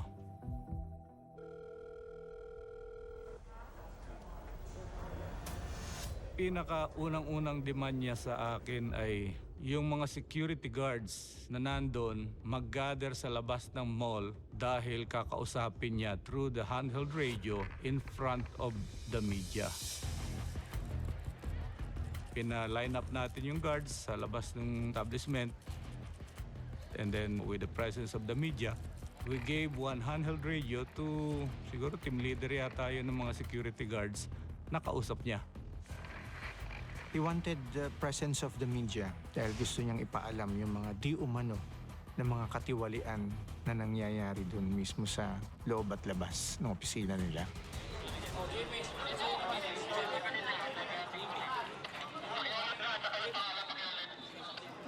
Dito po po, GMA, si Rafi Tima. Hindi po natin sigurado kung ano yun, pero ginawa na lang natin dahil it's a hostage-taking situation.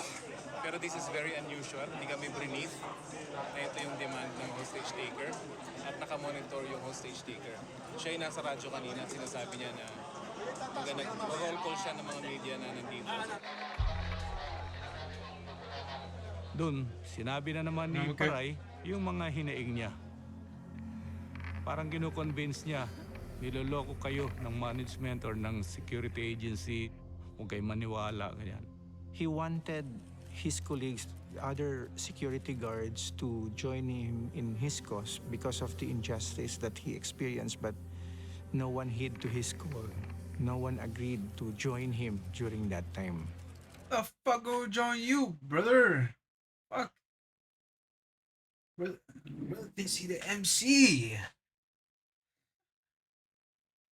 Brother really think the MC of the story right now. Oh man. Oh man.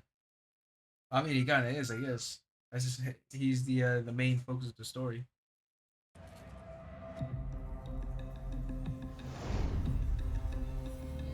Initially, there were 55 hostages, and every hour or so, one or two would be able to escape. So that was very important to us because it established what was going on inside.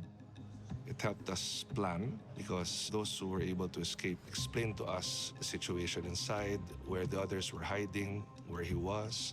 Sa Manila po, tatlo kami. Pero pa sa CR, marami yun sa CR. Madami sa baba. Ilan? Yung madami, mga sobra 10. So yung ba yung ngayon? Bubuksan natin yun. Tahimik lang. Hindi malaman sa loob. Yung kasing mga hostages, may mga nakapagtago sa pantry, may iba na pumasok sa CR without Paray knowing.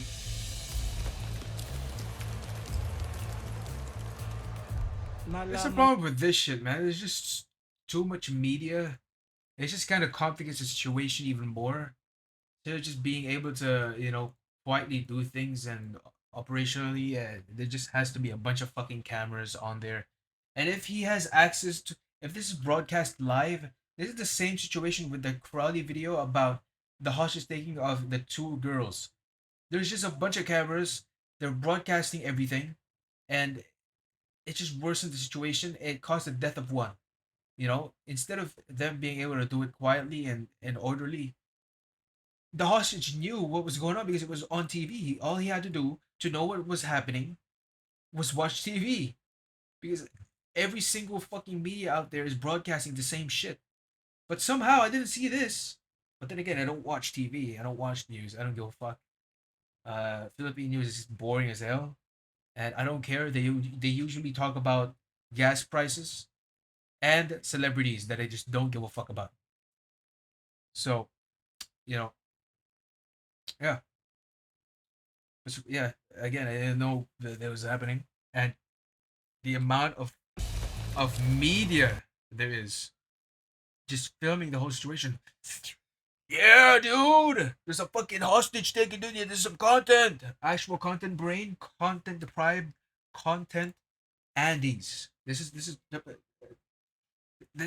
content right here. It's what they want to do. Nalaman lang din nitong ating SWAT team na may mga tao doon. Then, na-evaluate nila, pwede natin gawin nang hindi nalalaman ng hostage taker. Plano namin yun eh. I'll continue to talk to Paray habang sila ay gumagapang para ma-divert nga yung attention at they can successfully enter the premises nung second floor.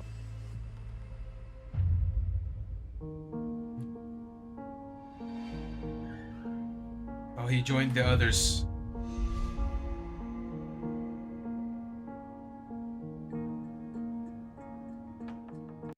Wait, they made an employee go in?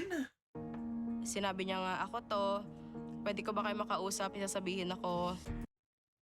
He made him go back? Bro, this is the same shit with the was it Brazil situation? Bro, it's the same shit.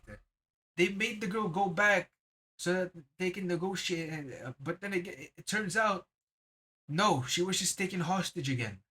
But at least here, I guess it went well, because I mean he wasn't really inside the hostage room itself. It was just in the bathroom. I guess that's fine. But again, sending the guy, bro, he doesn't want to be uh part of this fucking traumatizing event anymore. But they brought him in again. Oh man, hold up. Bro, what is this shit, man?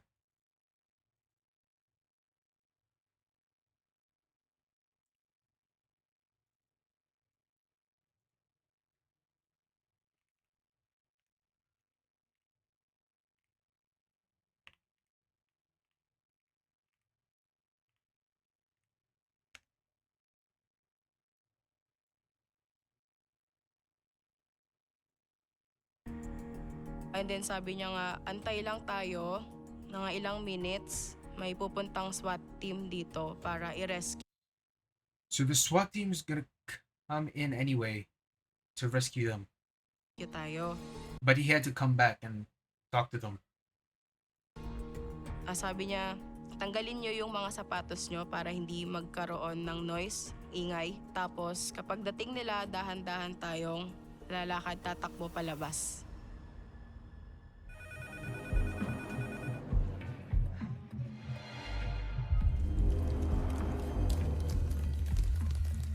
Oh shit, here we go.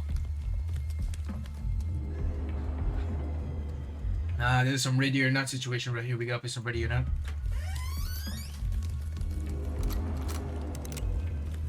That fucking fake reload. Yung pagkakita ko sa SWAT team, may dalang barel, all black, and then tahimik lang sila. Nakaprotect sa amin. Dali-dali kaming nagpaa, nakayuko, tumakbo kami ng mahinhin, hindi kami nag-iingay palabas ng office. Pagkalabas namin ng main door ng office, dami nakapaligid sa amin, nakaharang para i-protect kami palabas ng office. So pinapunta nila kami, pinadiretso nila kami sa chapel. Well, that's them. Okay. Nung pagbaba ko ng escalator, doon na ako naiyak dahil sa kaba, tsaka sa takot na din. Wala sa isip ko na may tutulong sa amin. Parang ang nasa isip ko lang is mag-aantay ng oras kung ano pa yung mangyayari.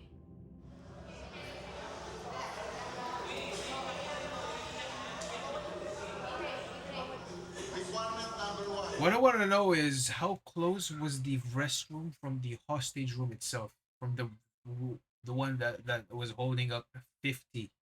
That's what I want to know.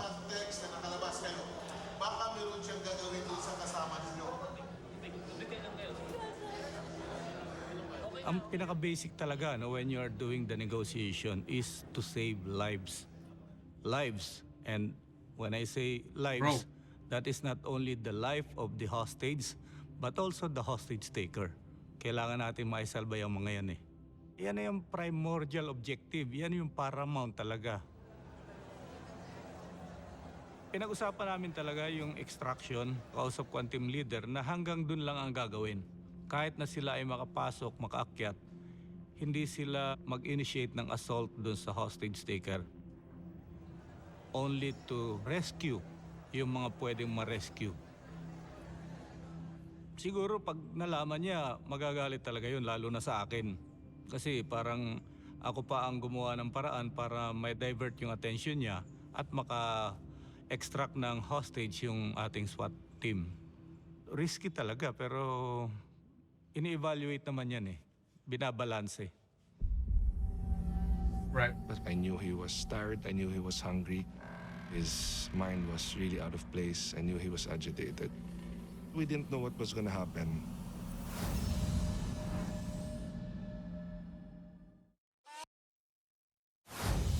Oil.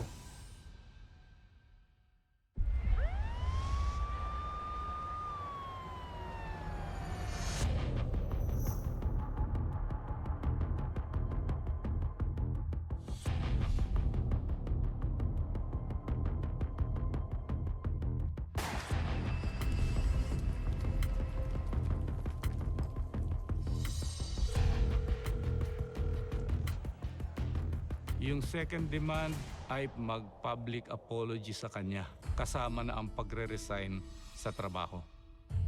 At pakainin ng 2,500 peso bills yung mga supervisors. Kasi ang sinasabi niya, hinihingian siya ng pera eh. Parang lagay. Siguro para mabigyan ng favor or magandang assignment, hinihingian siya ng pera. So, ganti niya ngayon yung pera na yung kainin niyo. Hindi mo option ever na kumain talaga sila ng pera. Hindi po pwede eh. Hindi po pwede. Imagine, nandun yung media, nasa harap, nasa public place, maraming tao. Paano mangyayari naman doon sa mga taong yun pag pinagawa natin yun? Security guards are usually paid around $200 to $300 in the Philippines. It's really a very low wage, especially for a job that entails a lot of hard work. Most security guards...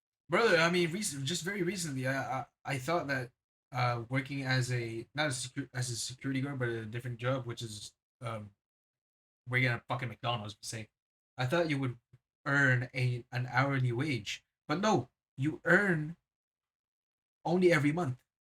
It's a monthly wage, right? You don't get paid by the hour. You don't. You get paid. How much? Like at most, like 10,000 to 15,000 pesos a month, which is very, very low. Very low. That's very low. We're working at fucking McDonald's every single day. And you get paid that low, you know? agencies are run and operated by former police or military officers. And so there's some kind of strict discipline being implemented in those kind of organizations. Most complaints I've heard are with their superiors. Initially, the only thing we knew about Paray was he was fired from his job. And that, of course, is close to a lot of people's heart, you know, is something that a lot of people can relate to. The initial reaction, I think, would be to sympathize with him. Of course, those are not reasons to take hostages. There is Absolutely a not. procedure to air grievances, but that's what he did.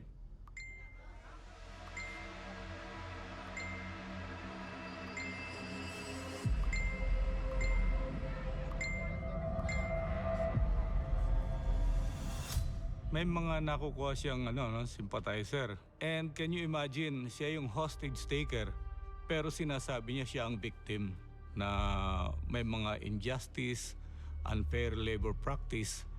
Kaya siguro nakakakuha siya ng sympathy. Kinapitalize ko talaga yon dahil sabi ko, maraming naniniwala sa'yo, kasama na ako. Hindi mo kailangan sirain yun by inflicting injury, by doing something bad to these people inside. Pinaliwanag ko na yung pagpapakain ng pera mukhang hindi naman na makatao. Mahirap yun kasi unang-una, I actually do wonder what happens to mo to simpatiya ng tao, baka bumaliktad. because I don't know the story at all. Yun ang naging condition sa akin ni Paray. Para hindi niya i-insist na pakainin ng pera, ako mismo ang parang makiusap sa kanya na wag niyang gawin yun. Dahil meron siyang request na meron siyang demand na yung dalawang tao rito na ikino-complain niya ay pakakainin ng 2,500 pesos. Bawat isa, papakainin. Now, nirequest ko kay Archie na huwag na lang sanang gawin yun. Kasi alam niyo na, medyo hindi naman natin ginagawa, normal na gawain na magpakain tayo ng pera. Kaya telling the media, telling the public na ako Pero mismo based ang off, be honest. nakikiusap na wag niya nang ipagpatuloy. Kaya siya pumayag. So kapalit ng pagpayag niya na hindi napapakainin ay yung pag-a-announce ko sa inyo na yun ay personal kong request sa kanya na huwag nang gawin yun. Yun na po. Maraming salamat. Next, Then what's the exchange then? Na susurrender si Paray provided mag-public apology kayo. Maglalagay tayo ng table, nandiyan ang media, bibigyan kayo ng microphone at ihingi ng tawad kay Paray. Sinabi na, in-explain namin, pumayag sila sa kanilang kusang loob na yon. Gusto ko pong humingi ng paumanhin si Archie Tana sa lahat ng aming pagkakamali na maaaring nagdulot sa kanyang pagkatanggal sa pwesto. Sorry din po sa kumpanya na sa amin pinaglilingkuran. Sana po ay maayos natin ang kusot na ito na wala nang masaktan pa. Muli ako'y humihingi ng tawad kay Archie bilang patunay ng aking sinseridad. Ako po ay nag-resign na sa aking posto. Lalong lumakas What was that guy doing, brother? You doing the extra spreader smiling? Yeah, dude. Yeah, dude. Yeah, dude. This is some juice. Front row seat. Get all the action. Yo, getting a public apology by the the higher ups. Public apology. Shit, bro. Look at it. He's giddy. He's happy. Look at it. He full spread. Gonna take all of this in. Yo, we're getting promoted today. That's what's going on in his brain. Fucking actual content brain. This is raw, man. Actual cook. Content brain. Lalong lumakas yung aming bargaining na susurrender ito dahil halos naibigay na yung mga hinihingi niya. Most of his demands nabigay naman sa kanya. So, ano pa ang dapat natin patunayan dito? The SWAT and the uniformed police officers, especially the SWAT, you can't see them, but I know that they were there. I think the police does not want the hostage taker to be alarmed that there was a huge police presence in the area. But unadvised. If he had a phone with him, he would know. But somehow he did it. I guess he's not that smart. Because search up YouTube. If you have data or there's free Wi-Fi, search it up. Done. Look at the news. Fucking 24 horas. And then it would show all the fucking live footage. All the live footage of police just outside, lined up. You know, it's a advantage that Archie had was that he Really? had radios with him. The radios of the mall security. He had a radio, but he didn't have a phone.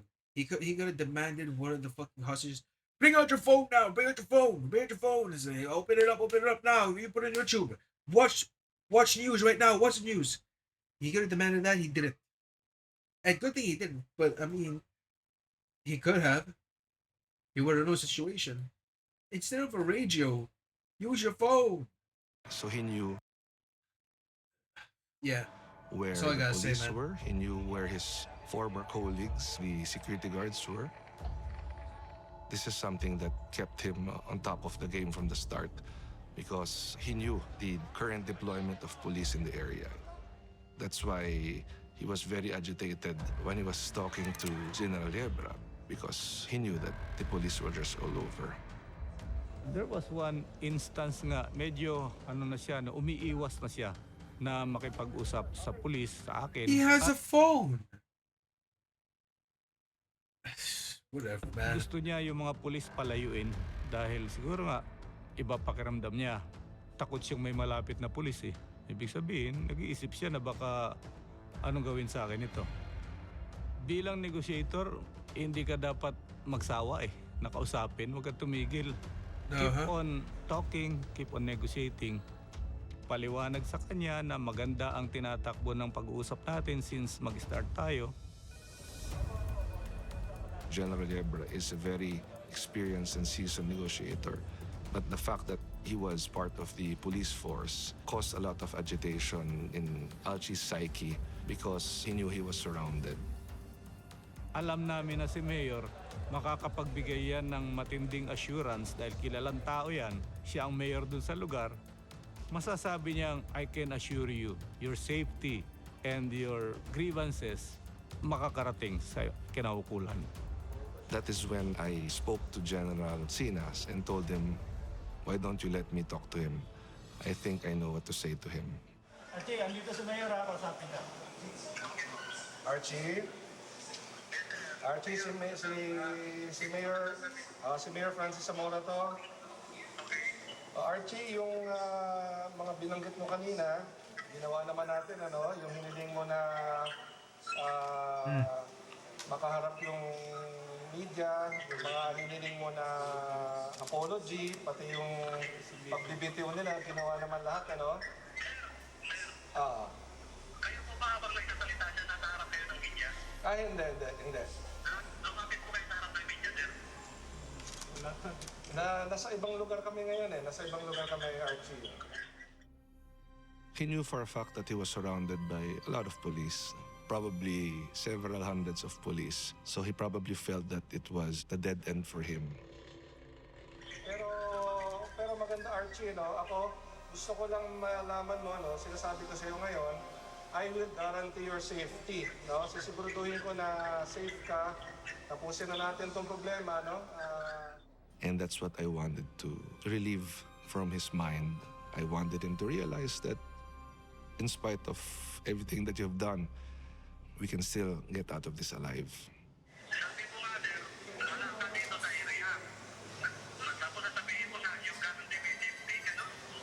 Yung police, naka-stand down sila. So, pag lalabas kayo, Mayor, dito lang na to. Dapat, pag nag-uusap tayo, doon kayo umarap sa media para marinig nila yung usapan natin. Napansin ko, sa halos lahat ng hinandle kong hostage taking, karamihan sa kanila nagre-request ng media. Siguro isang dahilan dyan ay to protect themselves. Protection. Dahil kung ano man ang gagawin sa kanila, nandun yung media para mabalita. Pangalawa, yung gusto ng publicity para yung kanilang cause, ano man yung gusto nila mangyari, mas maraming makaalam. Archie, ganito, no, Archie? Pupunta ako ngayon dun sa mga media, okay? Sa harap nila, i-assure ko ang safety mo. Okay, gagawin ko yun. Sige, pero Archie, gagawin ko yun, pero ang usapan natin, kapag gawin ko yun, lalabas na kayo. Maasahan ko kayo, ha? Maasahan ko yung usapan natin kasi gagawin ko yung parte ko. Pakigawa rin yung parte mo, Archie. He was very fickle. Another conversation, he would get mad, in fact, even curse me and say, hindi ako naniniwala sa'yo. Papatayin ko sila, papasubugin ko silang lahat. He would change his mind every now and then.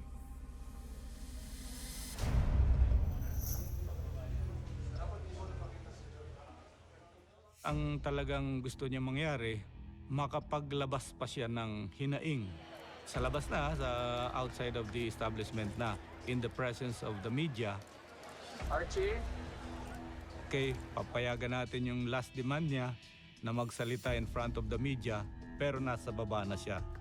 Ito yung media na nanonood, no? Ito, Archie, oh. Ito yung media, nandito. Live, naka-live tayo, naka-live. Gusto nung i-live? Kailangan daw i-live. Naka-live daw sa... Oh, now he demands live.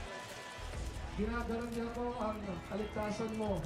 Basta lalabas ka rito, Archie, ang kahilingan ko, kailangan iiwan ko yung baril mo at saka yung mga granada sapagkat hindi pwedeng bababa ka na may baril at granada. Pero ginagaran ko ang kaligtasan mo.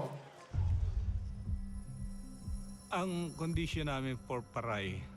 Well, he can go out with a bang with that one. He can go down with a grenade on hand. He comes down, chucks the entire grenade, takes the whole fucking squaddy. I mean, shit. Iwanan niya yung baril at yung granada dun sa office, then bababa sila lahat. Napaka-risky talaga kung yung granada na yun ay matatanggalan ng pin or aksidenteng malalaglag, tapos mabubunot yung pin. So, sinabi namin na kailangan iwanan mo yung granada na yan o yung mga granada na sinasabi mo sa kwarto. Archie, kailangan natin... What he told me was, okay, I will agree to release the hostages if you assure me that there will be no police around. And I said, yes, there will be no police. So just when he was about to go down with the hostages, he again changes his mind.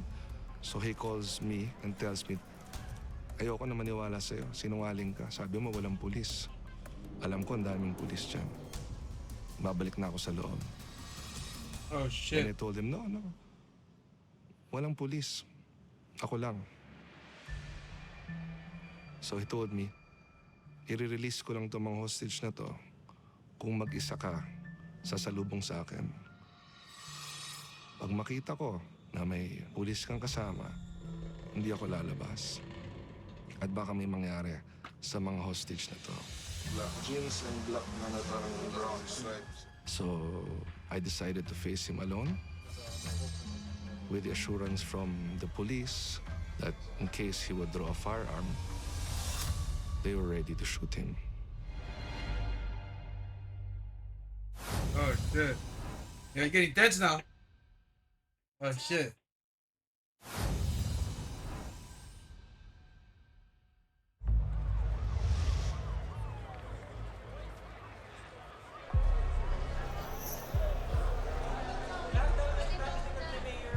Yeah, I don't know what.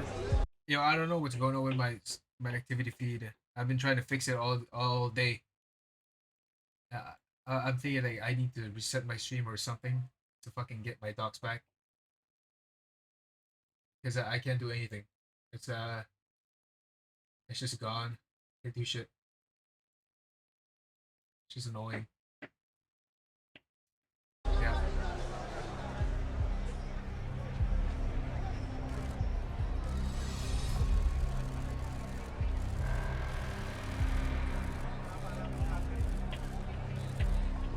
I'll fix it after this. I'll reset my OBS. At first, I didn't know how he looks like.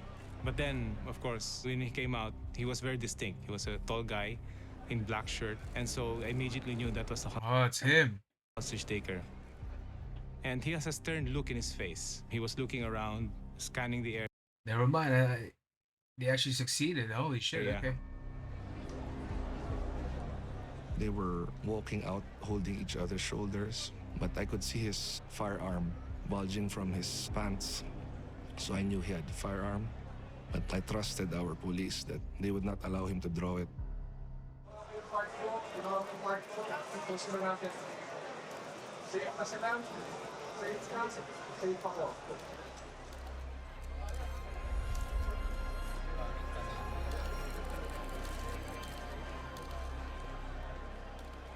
When the hostages started walking away from him, he kind of glanced to the hostages, and I thought that he would stop them from walking away from him. But he did not. Ano naman, sa tingin ko, talagang kalmado siya eh. Kalma yung muka, hindi siya yung tipong nalilisik ang mata. Kasi lumapit pa nga ako sa kanya. Alchi, ako si Colonel Yebra, yung kausap mo. So, tumingin lang siya sa akin. Hindi na kami nag-usap doon. Nagpakilala lang ako para malaman niya na ito pala yung kausap ko. Kasi naka-uniform ako noon eh. Diba sabi niya, ayaw niya na may naka-uniform. Pero lumapit ako para magsabi sa kanya. May kasama naman kaming mga EOD. Kaya nung pagbaba nila, they immediately... The thing isn't safe here is that there's no guarantee he wasn't holding the fucking grenade. He came out with the fucking with the hostages, so they couldn't check his body. You couldn't fucking feel him up. Say, "Oh, what do you got on you? What do you got on you?" They couldn't tell. So that was risky. The fact that everyone was just surrounding him, everyone just taking a picture. Fuck man. If he got fucking triggered there, he would have chucked it. But again, this is fucking tame as hell, man. Bro, I've seen so much shit. Not here in the Philippines, but I've seen like a lot when it comes to like situations like this, especially in the US. Bro, I mean, that's like prime content, Fuck, I mean, I've been watching streamers for a while, and they watch that shit all the time. I have that. I have. It's probably in the front pages, honestly. They could pop up here somewhere. Raw video Indian man rescued. Okay. It's probably somewhere here. Somewhere. I'm not sure though. Whatever. How situations are handled in the US. A lot of people are super unhinged. But this is like once in like a long time like Philippine incident like this. It rarely happens or rarely gets broadcasted. You don't see it as much. Like I'm pretty sure there are a lot of unhinged situations going on, just not being shined, uh, sh- you know, like presented and showed on the media as much. Holy fuck, they're still hammering on this shit. Yo, what are they fucking hammering down, man? They're, bro, it's been going on for what, 3 hours now? For how long? Well, for how long are you gonna hammer some bullshit? Oh, bro, I'm gonna lose it. I'm gonna lose it.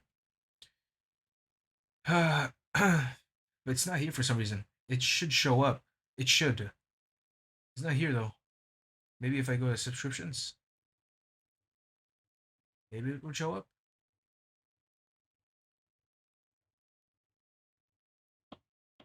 Uh, no. Nope. That's weird. I actually can't see it. I guess there's no uploads or recent uploads. But I usually see it on home as recommended. It's not here though. It's not. It's all HTC clips. Holy fuck! This.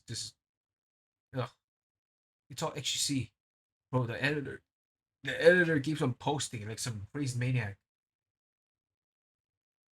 Oh, is this the fucking controversy?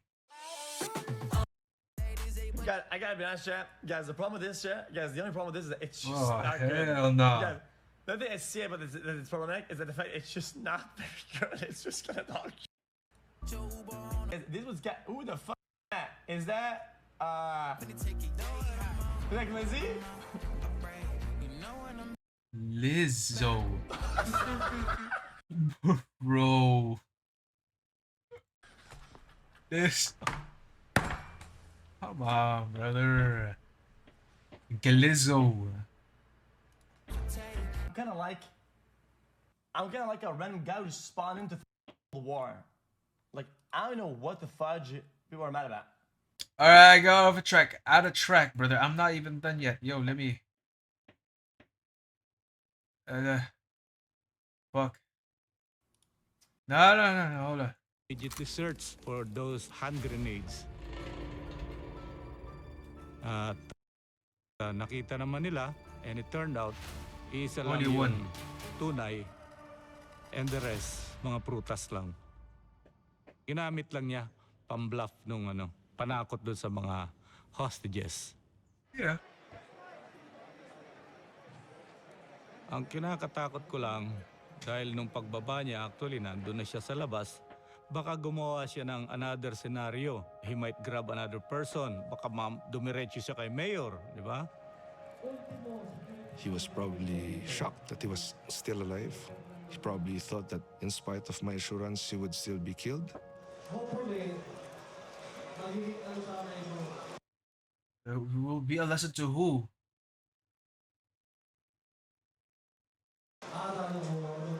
hindi lang dito sa establishment na to, sa commercial establishment na to, kahit saan sana na may mga nagtatrabaho, lahat po tayo dyan, importante tayo, kaya tayo nandyan. We allowed him to talk, but I was wondering why the quote-unquote press con was taking longer than what we expected. Ang sinabi sa amin ni General Sinas, if you have the opportunity, take him down. Take down, ang ibig sabihin, subdue. Although, yung sarili ko mismo, ako mismo, kinakonsider ko na yung sarili ko na pinaplano. Bro, I never saw this, man. How? And my mom works by the area as well. Not here specifically, but very nearby. It's like a 2 minute, 3 minute drive, 5 minute drive. She would have gotten the news about this, but not once did she ever mention.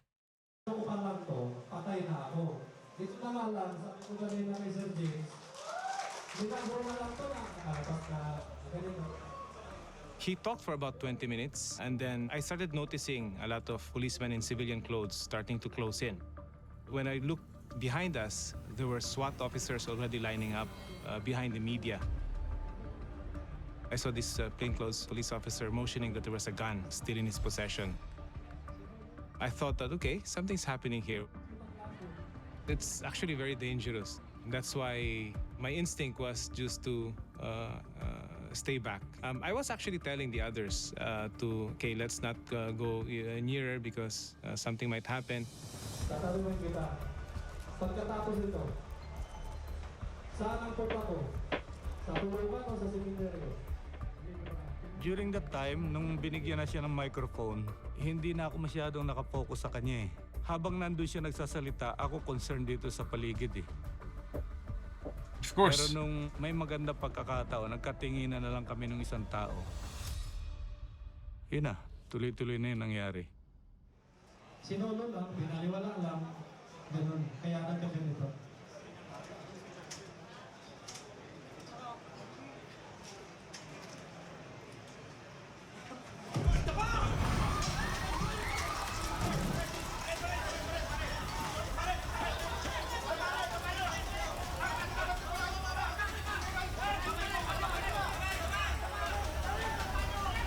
Yeah, chill out with the music, brother. Just put him down. Yeah, put some cuffs. Put some cuffs. All right, we're done. Whole PD. When the first officer launched at Paray, I saw that he had a body grip of some kind. And so I knew at that point that he won't be able to draw his gun. They just jumped on him. I think about 3 or 4 police officers started to hold him back. And then a police officer somehow was able to get hold of his gun. And he held it up so that the other police officers will know that he already has the gun. And that it's safe for the other police officers to hold the hostage taker. Halos lahat yun, puro pulis yun eh. May kanya-kanyang role. And alam nila kung paano sila magbe-blend. At hindi sila mapapagkamalang mga pulis. Naging kampante si Paray na magsalita dahil kala niya malayo ang pulis, wala doon. Pero yun nga, nagkaroon ng pagkakataon. Kaya yung mga officers na nandun, sila mismo ang nag-subdue, na-take down siya. No, maybe though.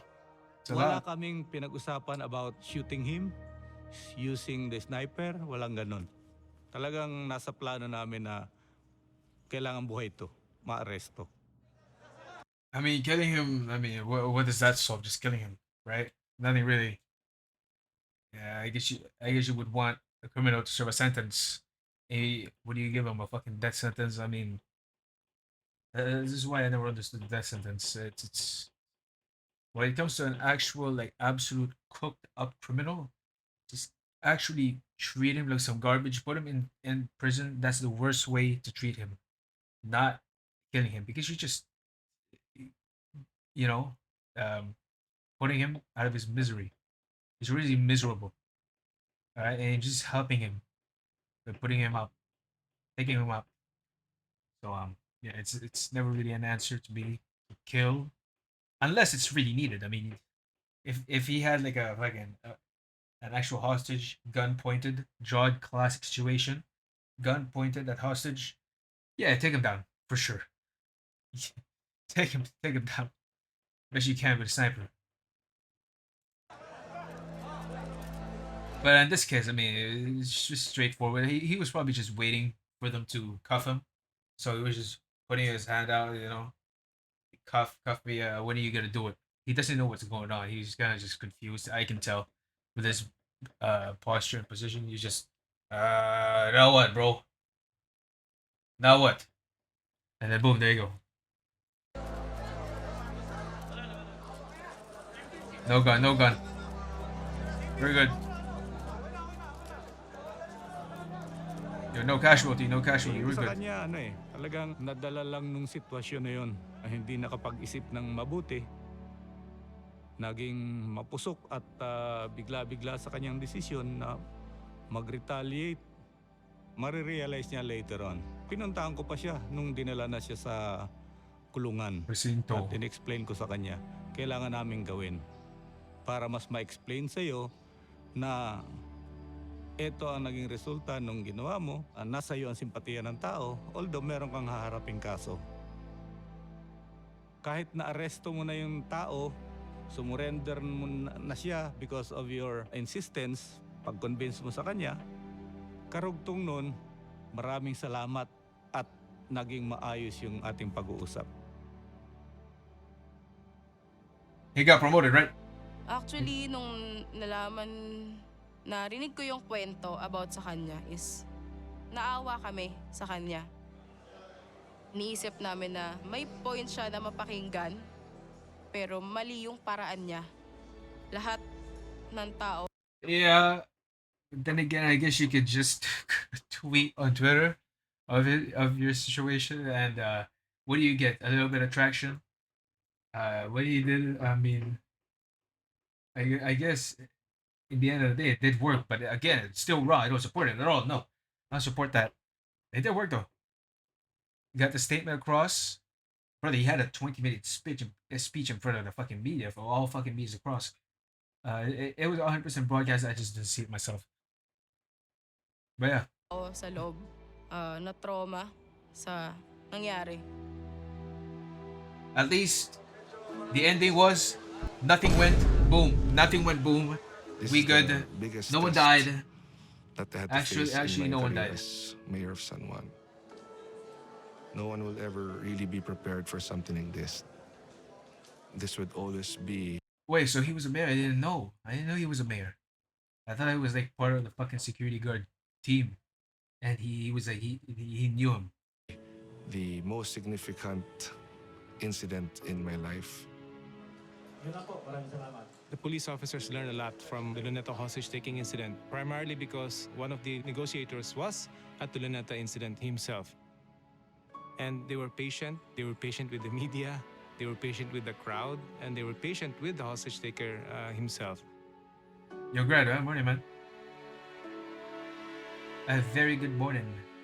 Yeah, kadalasan nga kasi, pag may mga ganyan, pag hindi naging maganda ang resulta, yung blame nasa iyo eh.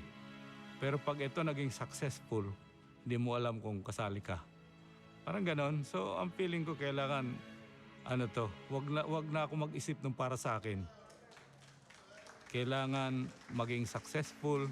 Sabi nga, everybody goes home ng masaya. Professionally, hindi ko pinagsisisihan na doon ako nag-focus. Yun ang naging trabaho ko. Alam ko marami ako natulungan, marami ako na-save na buhay, at marami ako naturuan ng mga pulis. No regrets. Diyan sa trabaho ko na yan, diyan ako sumemplang eh.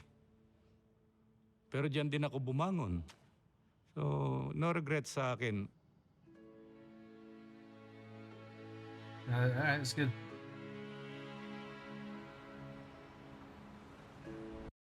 Wow, this is a nice representation of or not representation, but bro, I ain't seeing I ain't seeing enough traffic here. It's pretty traffic, but it ain't usually this. You know, like this is bad. This is pretty good right here. Usually, you'd see cars stacked up, like all the way. That's kind of crazy. Cars not stacked up, and then there's not that much traffic. This is what I call like flowing. This is flowing traffic right here. It's traffic right there, but it's still moving. It's good. It's good. Yeah, I'm glad I watched this. I actually got fucking hooked in. It's already 5:30. I was supposed to stop watching after 5, like straight up because I had to play some Genshin. I need to restart my OBS because I cannot see my shit. You know, it's gone. My docs are not working.